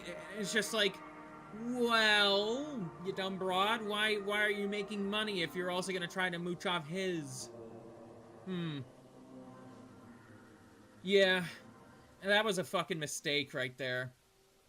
And I'm not talking about, like, women working at a family business, right? No problems with that. It's like, that is helping the family, I think that's all well and good. No issues with that. But generally speaking, women prefer to be in the home raising children. That's also a fact. So part of why we see just so much, basically just the chain, you could say, hold on, no, I want to come up with a better analogy here. Basically, my dad worked in the pharmaceutical industry. I should do an early life check on myself. That's funny. Yeah, I'll say it here first. I do have some Ashkenazi in my blood. I do have some Ashkenazi Jew in my blood. And so there's that. But the funny thing is, like, a lot of people who are like ethnically Jewish but are like some flavor of Christian, it's like some of us tend to be the most hardcore noticers there are. Others tend to be the more subversive kind. Me, I was baptized Catholic when I was born, so. But then I'm Greek Orthodox now, so. Well, Enoch, I could try, but it won't work. It won't work. Yeah, like, exactly. St. Paul was, bro. St. Paul is like the he is I would call him a noticer for sure. Like there's a reason why I'm quite the big fan of St. Paul. He heavily noticed the flaws in his own people and called them out. It's a marvel to read. Oh yeah, I was getting a little sidetracked there. Basically, women are naturally hypergamous. This is indisputable. Like, it's just how they are. It's very common to hear that now because of just, like I said on Celeste's stream, like, I've been in I first got red pilled back in 2020, like during the lockdowns, and that's when I first started learning a lot about this stuff. Now I have a bit more scientific knowledge surrounding this stuff. But yeah, Dusty, Celestium wouldn't know what hypergamy is without men like Hammerhand and Undead Chronic. I think a lot of us wouldn't know what a lot of the scientific stuff behind dating and mating is if it wasn't for those two in particular. Chronic's a geneticist. Makami Yoshi, he's a geneticist. He has his doctorate in that. Like he's worked in biology labs. Like I think he runs his own company now. So if you have any sort of like questions on like human behavior, biology, genetics, like definitely watch some of his stuff. He is really smart and way more knowledgeable on the field of genetics than I ever could be. Same with the field of biology. So a lot of the stuff that I say here, I'm basically quoting him. Henoch says, 2017 Chronic was an eye-opener. He made me laugh and notice. Bless that guy. Yeah.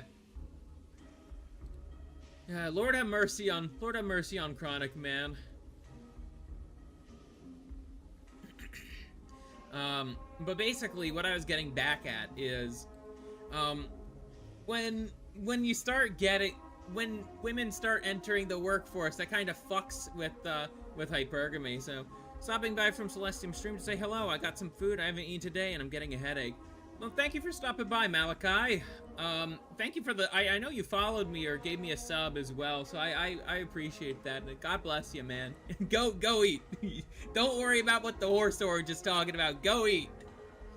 But anyways, it's like the fact that you have a bunch of women who are getting six-figure jobs, right? And already that kind of gets in their heads of like, okay, so a guy who makes less money than me is an inferior prospect.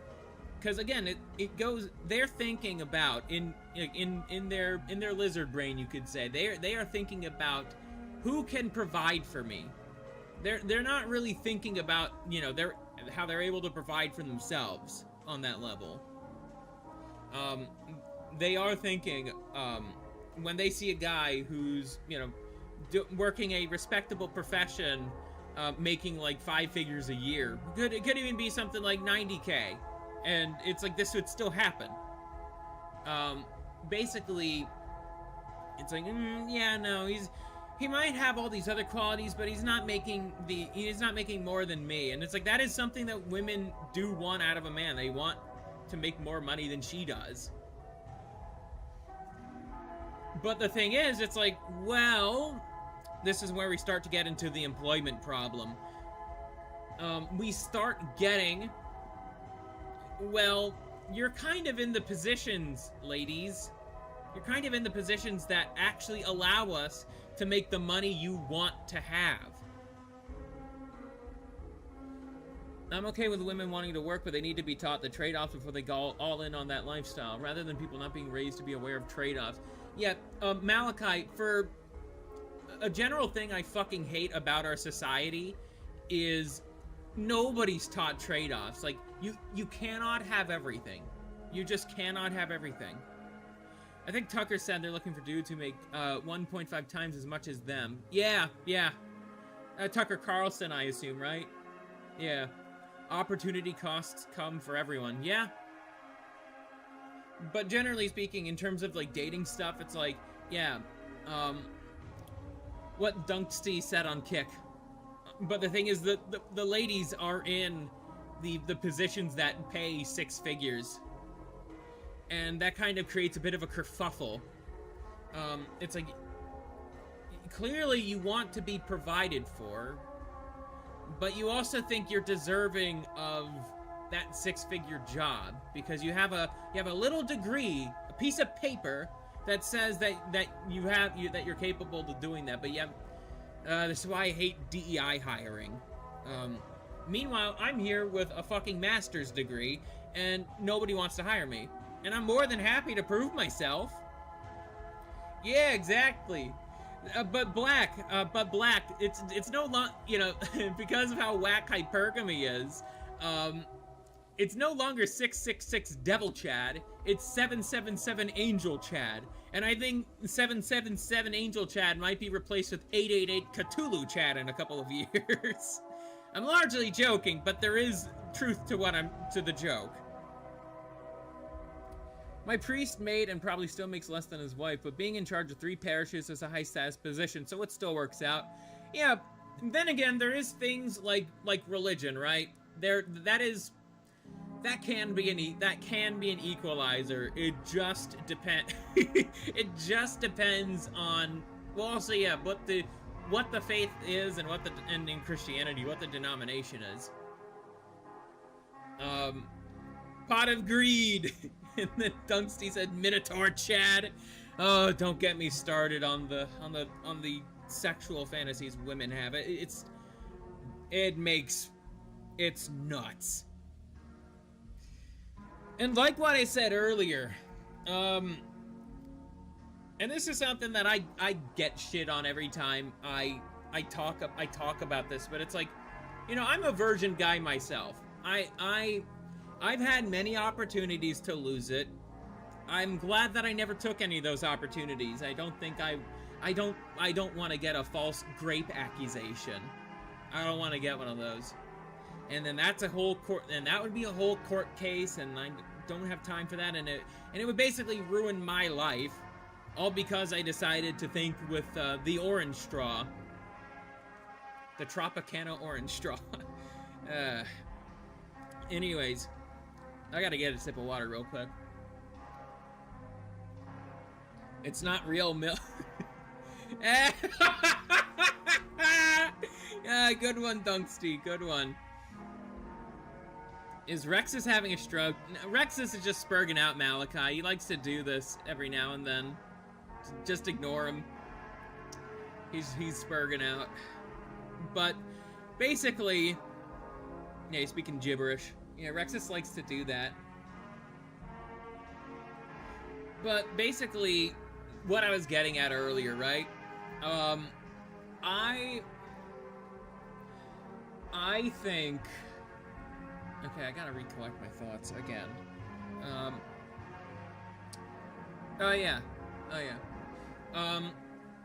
I think what men... Basically, I said this earlier, but men, for the most part, look for the following. Youth, beauty, fertility, virginity. Now, I'm a virgin man myself, and it's like, I'm trying my damnedest to follow what God wants out of a wife for me. And I'm trying to accumulate more masculine virtue as I go on, right? It's a continuous process. I'm Orthodox, and that's something we believe, is that salvation is a continuing process, and that God helps us make gives us guidance in helping us become better people. But likewise, it's like, I would not marry, or I would not date and especially marry a non-virgin. Like, that's me. Like, I follow the rule of no hymen, no diamond. Like, that is a rational position to have in today's world. It's like, I see the divorce statistics. I see all the kinds of things that people have to deal with when they marry non-virgins. And so it's like, well... I don't want to be divorced. I don't want bad things to happen to me. I don't want to be cheated on. I don't want this, that, and the other. And so that's the rational decision is like, no hymen, no diamond. But people get mad at me every time I say that, because it's like, in my part of the manosphere, the Warband, we call people who are unable to think abstractly, simply beyond themselves. We call that kind of we call that bitch think, because a lot of women think like that. A lot of women do think like that. They are like, a lot of women are just simply incapable of thinking abstractly, and that's why they all it's not all, but almost always a woman, it's like, well, I know, it's like when you say, it's like Asian men are short on average, and then not all, but almost always a woman will be like, well, I know a tall Asian guy. It's like when people say stuff like that, generalizations, it's largely an IQ thing. Above all, I want loyalty, respect, and appreciation from a wife. Being cute to me is good enough. Hey, good traits.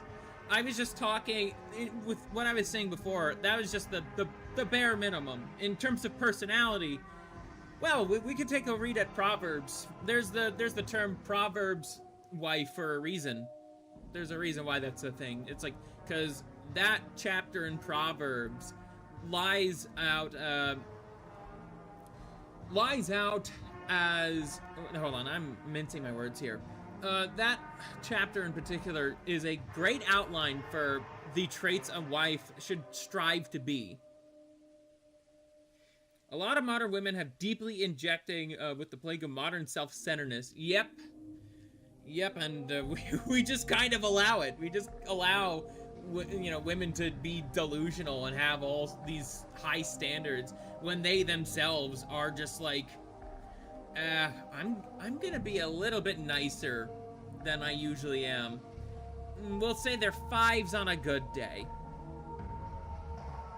Yeah, it's like Dusty, it's like they tell us men we're overgrown children.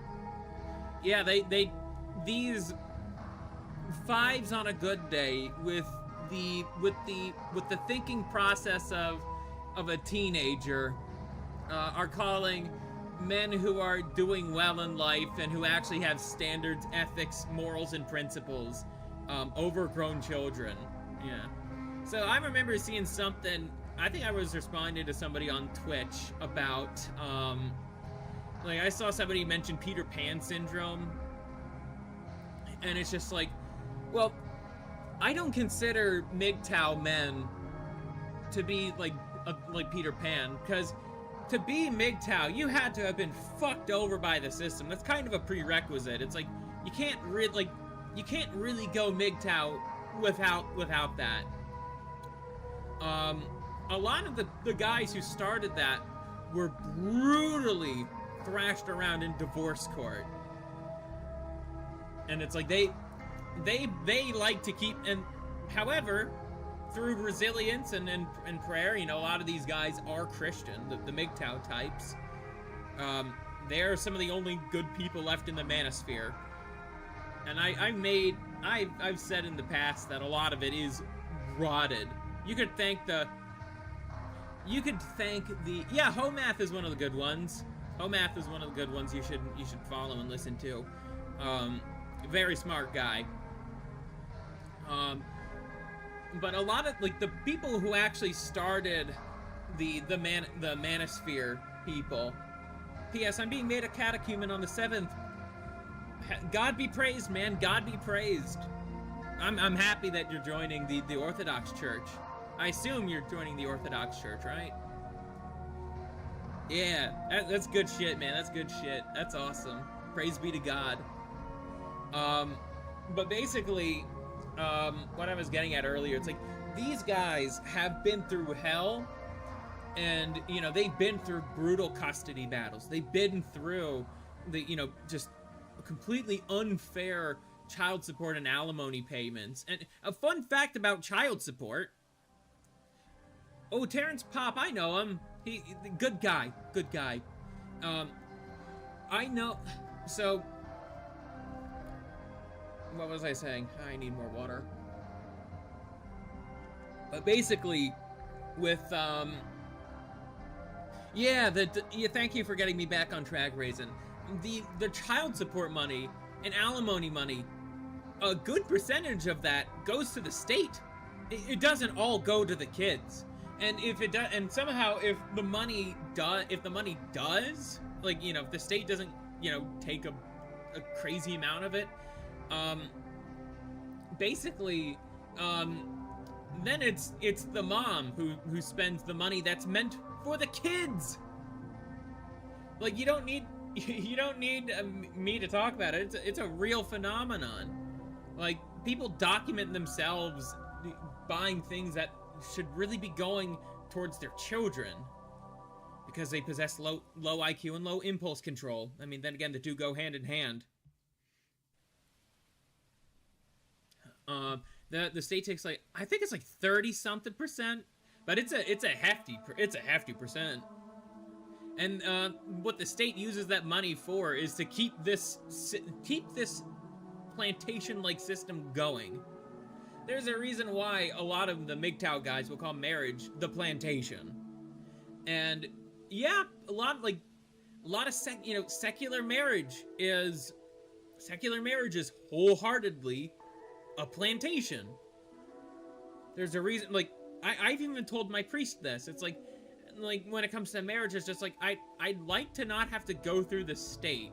I get the whole, like, verse in Romans about following the rules of your land, but it's like, I care about the integrity of my marriage, and I don't think it's fair for a woman to just, again, no fault divorce, absolutely demonic policy.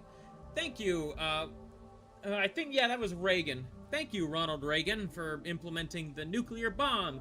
That was no fault divorce.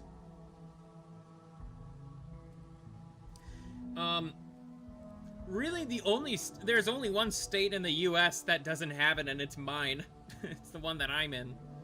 But even then, it's like, it's still, even in the state that I'm in, where it's like, you still need probable cause, the courts are overwhelmingly in favor of the woman. Child support abuse probably happens a lot, and I think child support is the only debt you could be in prison for. Yes! Yes, you can. And amnesty. Don't forget amnesty. Let's see. I know there's like a very good, like, animation that I could probably find for you guys right now if you guys want. I just have to pull something up. Shannon Rice Lewis. Divorce. Oh yeah. How divorce? Hold on.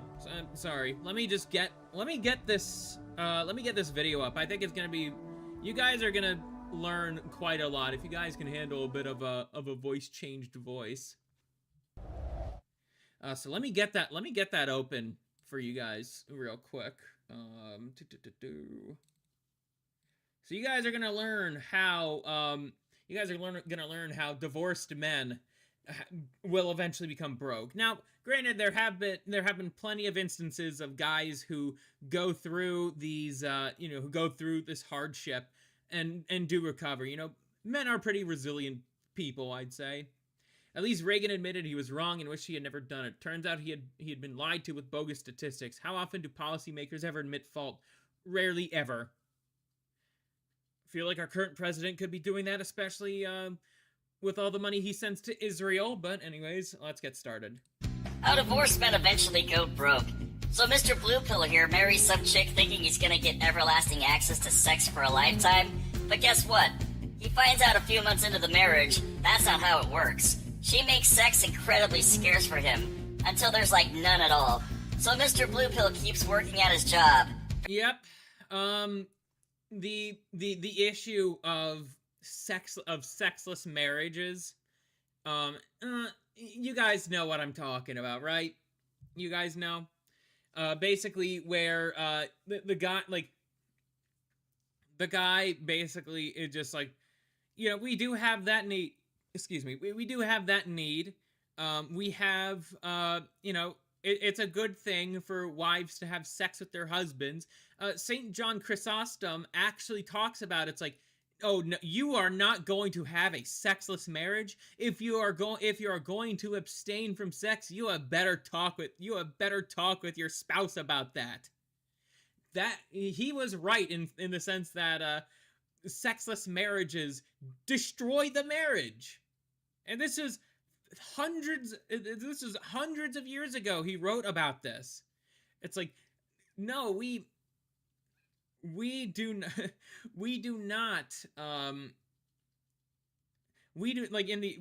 do sexless marriages here. Why? Yeah, you kind of have to. Like it helps with it does help with the marriage, and it's also required, to make children. It's a basic fact of life. If you want children, you gotta do the old in and out. Wholeheartedly. The only way, the way that I see the government actually being out of the bedrooms, because again, marriage in the Orthodox Christian view, marriage is a matter of the church. It is not a matter of the state. It is entirely a matter of the church. When marriage was basically given over to the state, that's when it died. That's what no-fault divorce essentially was. Meaningful conjugal union is actually shown to decrease interested in struggles with pornography. Fun fact. Gee, Malachi, I wonder why. Almost like there's, you got a nice loving wife who appreciates you and will let you bone her. And yeah, you're not gonna get the temptations to basically cheat on her by watching pornography. There's also other scientific benefits too, I think. Oh, absolutely. Barely ever getting laid, his wife continuously puts pressure on him to climb the corporate ladder. So after a few years of work, he eventually gets promoted to a decent position in the company. All this time he's getting pay increases, and he starts gaining some assets. And of course, his wife is snagging a huge chunk of his pay to spend on bullshit that they don't even need. Yeah, I mean, a lot of this stuff is bullshit. But yeah, a lot of people. Here's something else too that, like, I always hate it when feminists say, "Well, I don't get paid anything at all for being a housewife." Actually, you do get paid. You live in a house. You get fed. You have clothes. You have cool shit. Like computers and whatever other things women like. You got a lot of things. Just because you're not the one, I don't know why you want to work under Shekel McGoystein when it's basically proven that it's a lot more fulfilling to be loyal to one man who actually loves you and does not view you as disposable.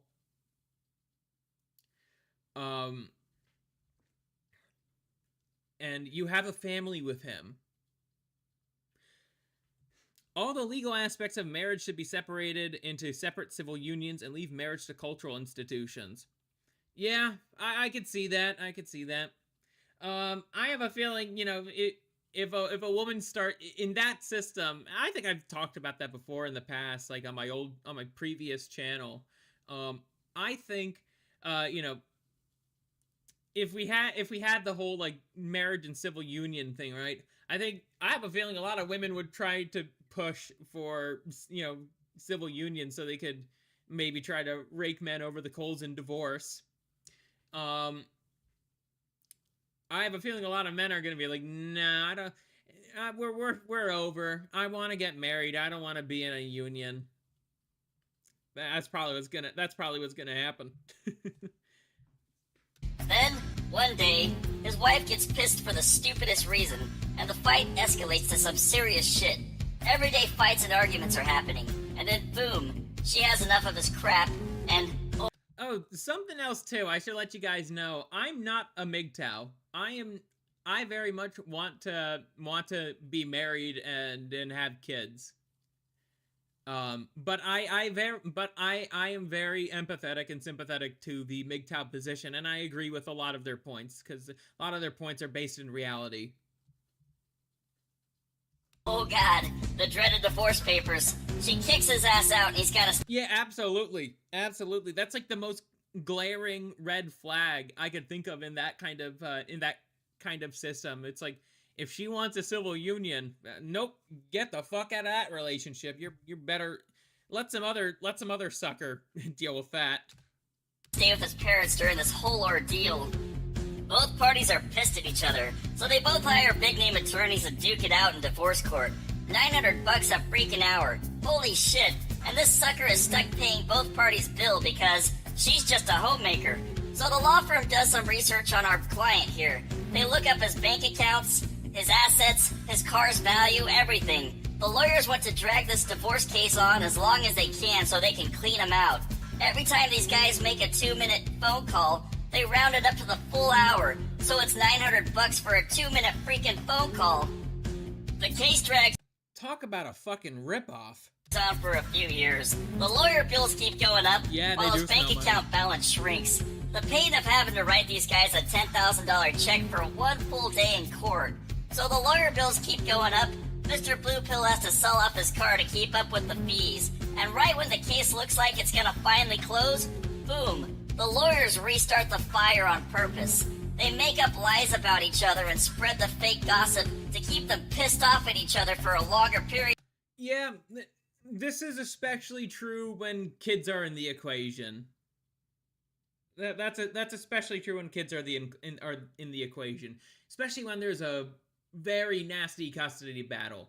I have read a lot of stories about this. I've listened to a lot of stories about this on YouTube where the guy gets falsely accused of being a PDF, and basically it's just like, yeah, she made up a whole.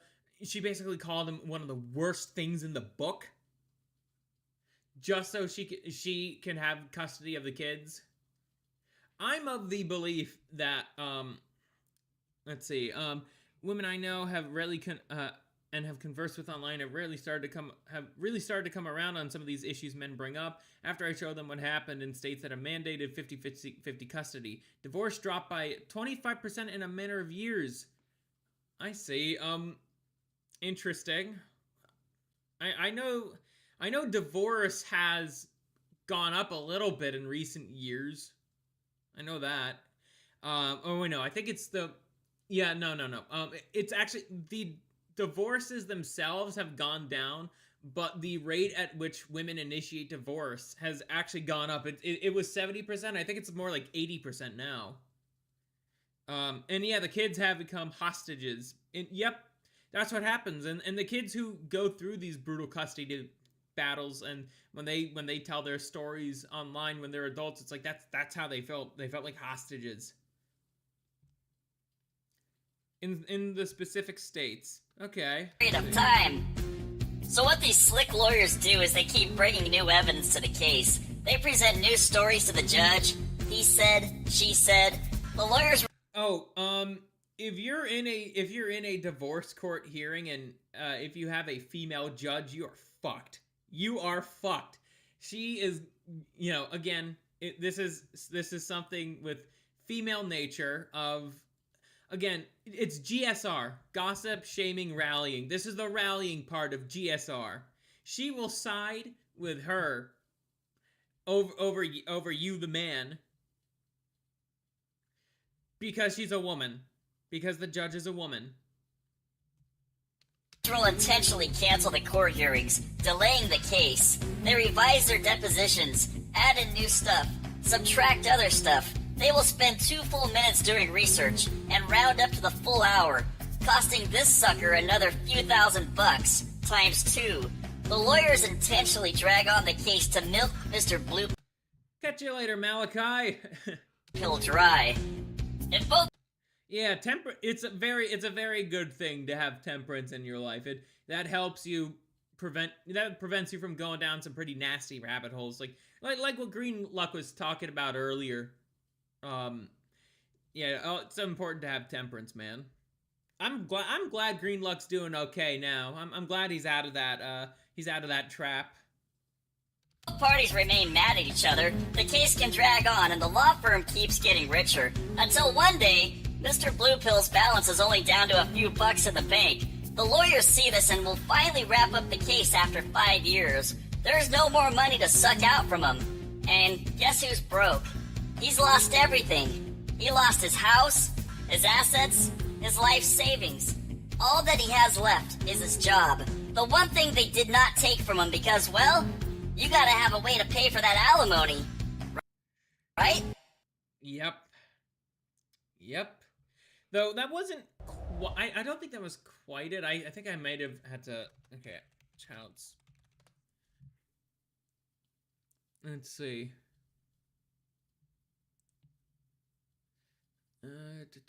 Do.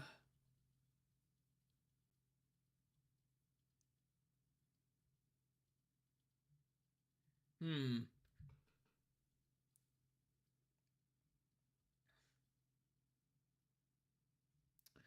I don't know. Maybe is it no longer on YouTube? Hey, I'm not sure if the video I'm thinking of is on YouTube, but what was it again? It's from the same guy. It's from the same guy, but it was a video about child support. Maybe I'll try alimony. Maybe alimony.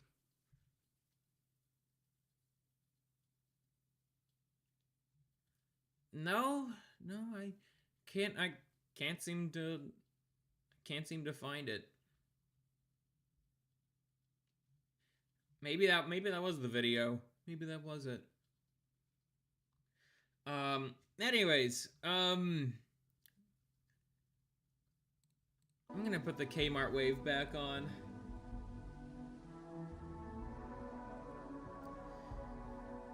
But yeah, whew.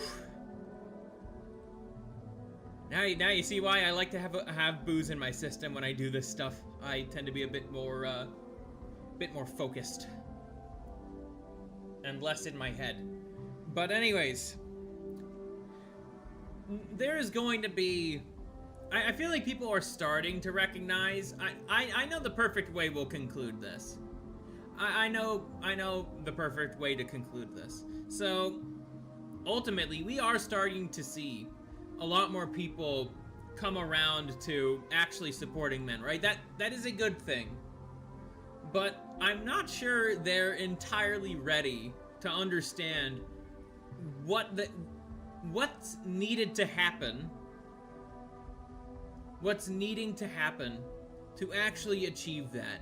I know Celeste brought up the pendulum constantly. The way that I think about it, I'm somebody who is very far right. I'm very far right. I'm just gonna flat out say it. It's an open secret. It's very obvious if you read the things I type, the videos I make, the people I follow. I am very much far right. I don't want, like, I want the pendulum not to be in the fucking center, okay? I want the pendulum to stay far right. That is the only, to me, that is the only thing that could actually be done to save this country. And like I said, I want the liberal world order to burn and have it be replaced with Orthodox Christian monarchy. I don't want no equilibrium, says Dusty. Yeah, I too want justice, man. SS far right. Wait, do I have that? Do I have that button? This guy's a Nazi! I forget if I have the Stancil Waffen button. The rise of the Stancil Waffen is nearly here. I don't think I have. I thought I did have that button. Oh, no, I think it's just like a little video clip I have. Anyways, basically, problem is the guy who crosses the Rubicon may be stabbed a lot. Yeah, no, I get that. It's definitely not gonna be an easy fight, for sure. But basically, in my mind, it's just like, we've tried liberal democracy. It does not fucking work. Okay? I wanna go back to what worked. And what worked was monarchy. Those lasted for a damn long time. And I think that there are lessons that we could take from this. There are wholeheartedly lessons we could take from this liberal democracy bullshit and apply them to a more modern monarchist point of view. Like, obviously, Anarcho-cap, yeah. No, I'm not an ANCAP, man. I'm not any anarchist. I'm a hardcore authoritarian. As a monarchist, that is how I view things.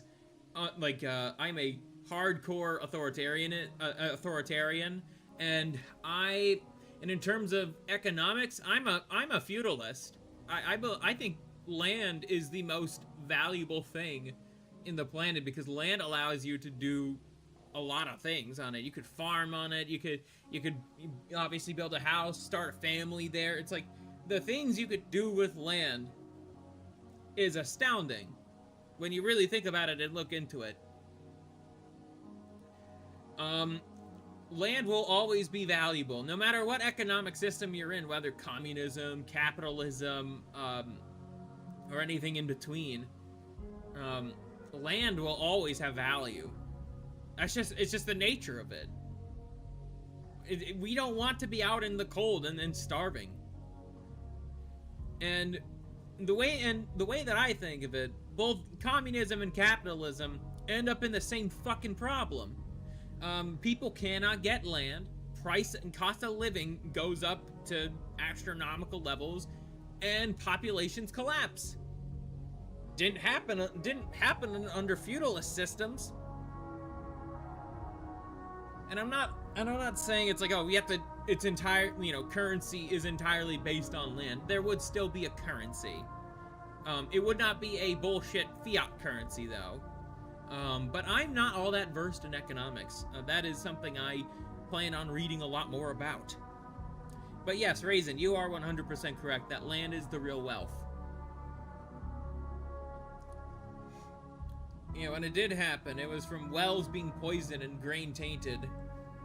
What about techno-feudalism? So with techno-feudalism, the thing is with that, it's far too reliant on technology. That's my issue with techno-feudalism. It's like it requires a certain compliance level of the population that is just incompatible with human nature. And techno-feudalism doesn't guarantee land. It just doesn't. Technically, we are living in techno-feudalism right now. That's like a lot of people use the term like serfdom unironically, and that's exactly what's happening. But the thing is, at least under an actual feudalist system, the serfs got land. Not in this one. Not in techno-feudalism. We're kind of living through it right now. You're not getting land. You might not even get a fucking apartment building.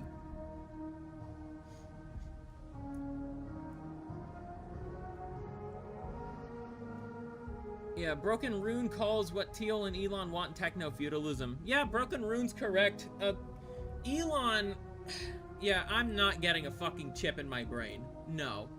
That's not happening, Elon. That's just not happening. But...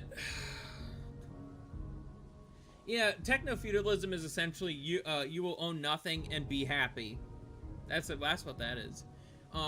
Under an actual feudalist system, modern feudalist system, it's like, yeah, you'd still have to work, but at least you'll actually have a home. And in feudalism, the ruling class, good point, Blackblade, good point. The rulers, the kings, also fought in the wars. The rulers fought in the wars that they started. Yeah, I don't think any of our world leaders can actually fight in their own fucking wars. No, they can't do that. But getting back to the main topic here, it's like, the way that I see it, we are just in an ongoing collapse. Like, this is something that is happening all over the Western world. The same shit is happening. The white birth rate's going down. Bunch of migrants are being flooded in, legally or illegally. nobody actually, and the people who need jobs are not getting jobs. Other problem is the elites don't need first world plebs like us. They have third world slaves that they'll eventually replace with robots. Yeah, and here's the thing, right? When it comes to, like, you know, give or take like a generation or two, right? What would happen is that the kids of these illegals or H1Bs would, you know, when they're told, it's like, oh, you have to be good, you gotta be good economic cogs. Work for Mick Goyslop right now. They're gonna say the same thing that the whites are saying right now. Why the fuck would I want to do this? Why the fuck would I want to spend the rest of my life flipping burgers?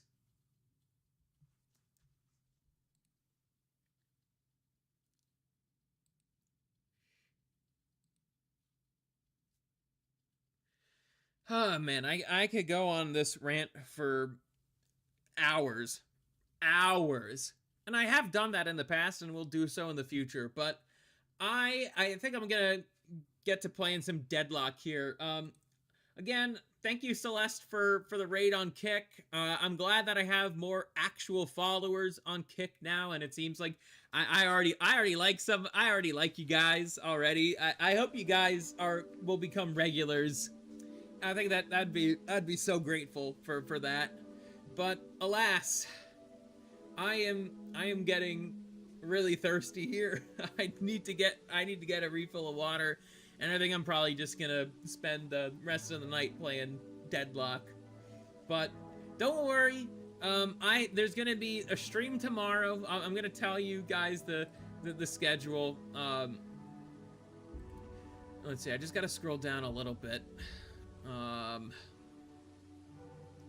And of course, you guys can always follow me on Twitch, on X, and subscribe on YouTube. I make actual videos as well. I don't just stream. I have a bit of a rule with myself that it's like, if I'm going to be like reacting to other people's content, it's like I gotta make my own content too. And the stuff I've been putting out on this channel, I'm really happy about. It's not the most high quality thing in the world or whatnot, but I'm proud that I'm putting in more effort into like researching the videos and actually coming up with good arguments and coming to my own conclusions on things and jotting them down in a note, and then like a notepad or something. Well, I use Word, but yeah, you get my point. But yeah, and if you haven't donated to the link yet, I will. Let's see, I'll actually copy paste the link just to make sure. I'll even write this post right now. If you're interested in donating to a charity that actually cares about men, please send some money to.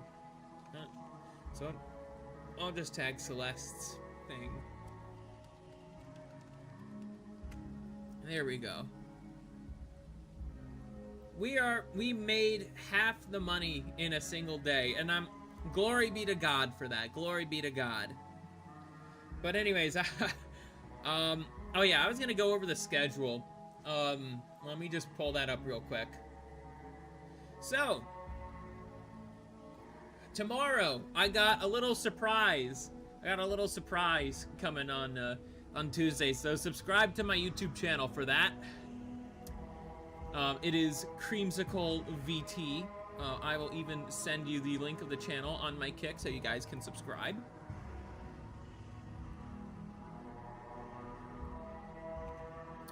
Let's see. So here's the link to my channel on YouTube. If you're interested in seeing what I have planned for tomorrow, go subscribe, and then I'm gonna be doing a birthday stream when I get back from my twin brother's place. We're gonna be having a bit of a birthday dinner, and I'm gonna do a birthday stream at around like 8. And if not 8, then like 9. And yes, I will have had stuff to drink. And then on Wednesday, I'm gonna be doing golf with your friends. I'm gonna be playing that with some friends of mine. And then on Friday, I'm gonna be reacting to the Summer Game Fest That's gonna be at 4:30. Gonna be yapping for like 30 minutes before the show starts, and then at 8 we're gonna be doing a request from my mod Rexus, and it's gonna be all about counter propaganda. So that's gonna be very, very fun.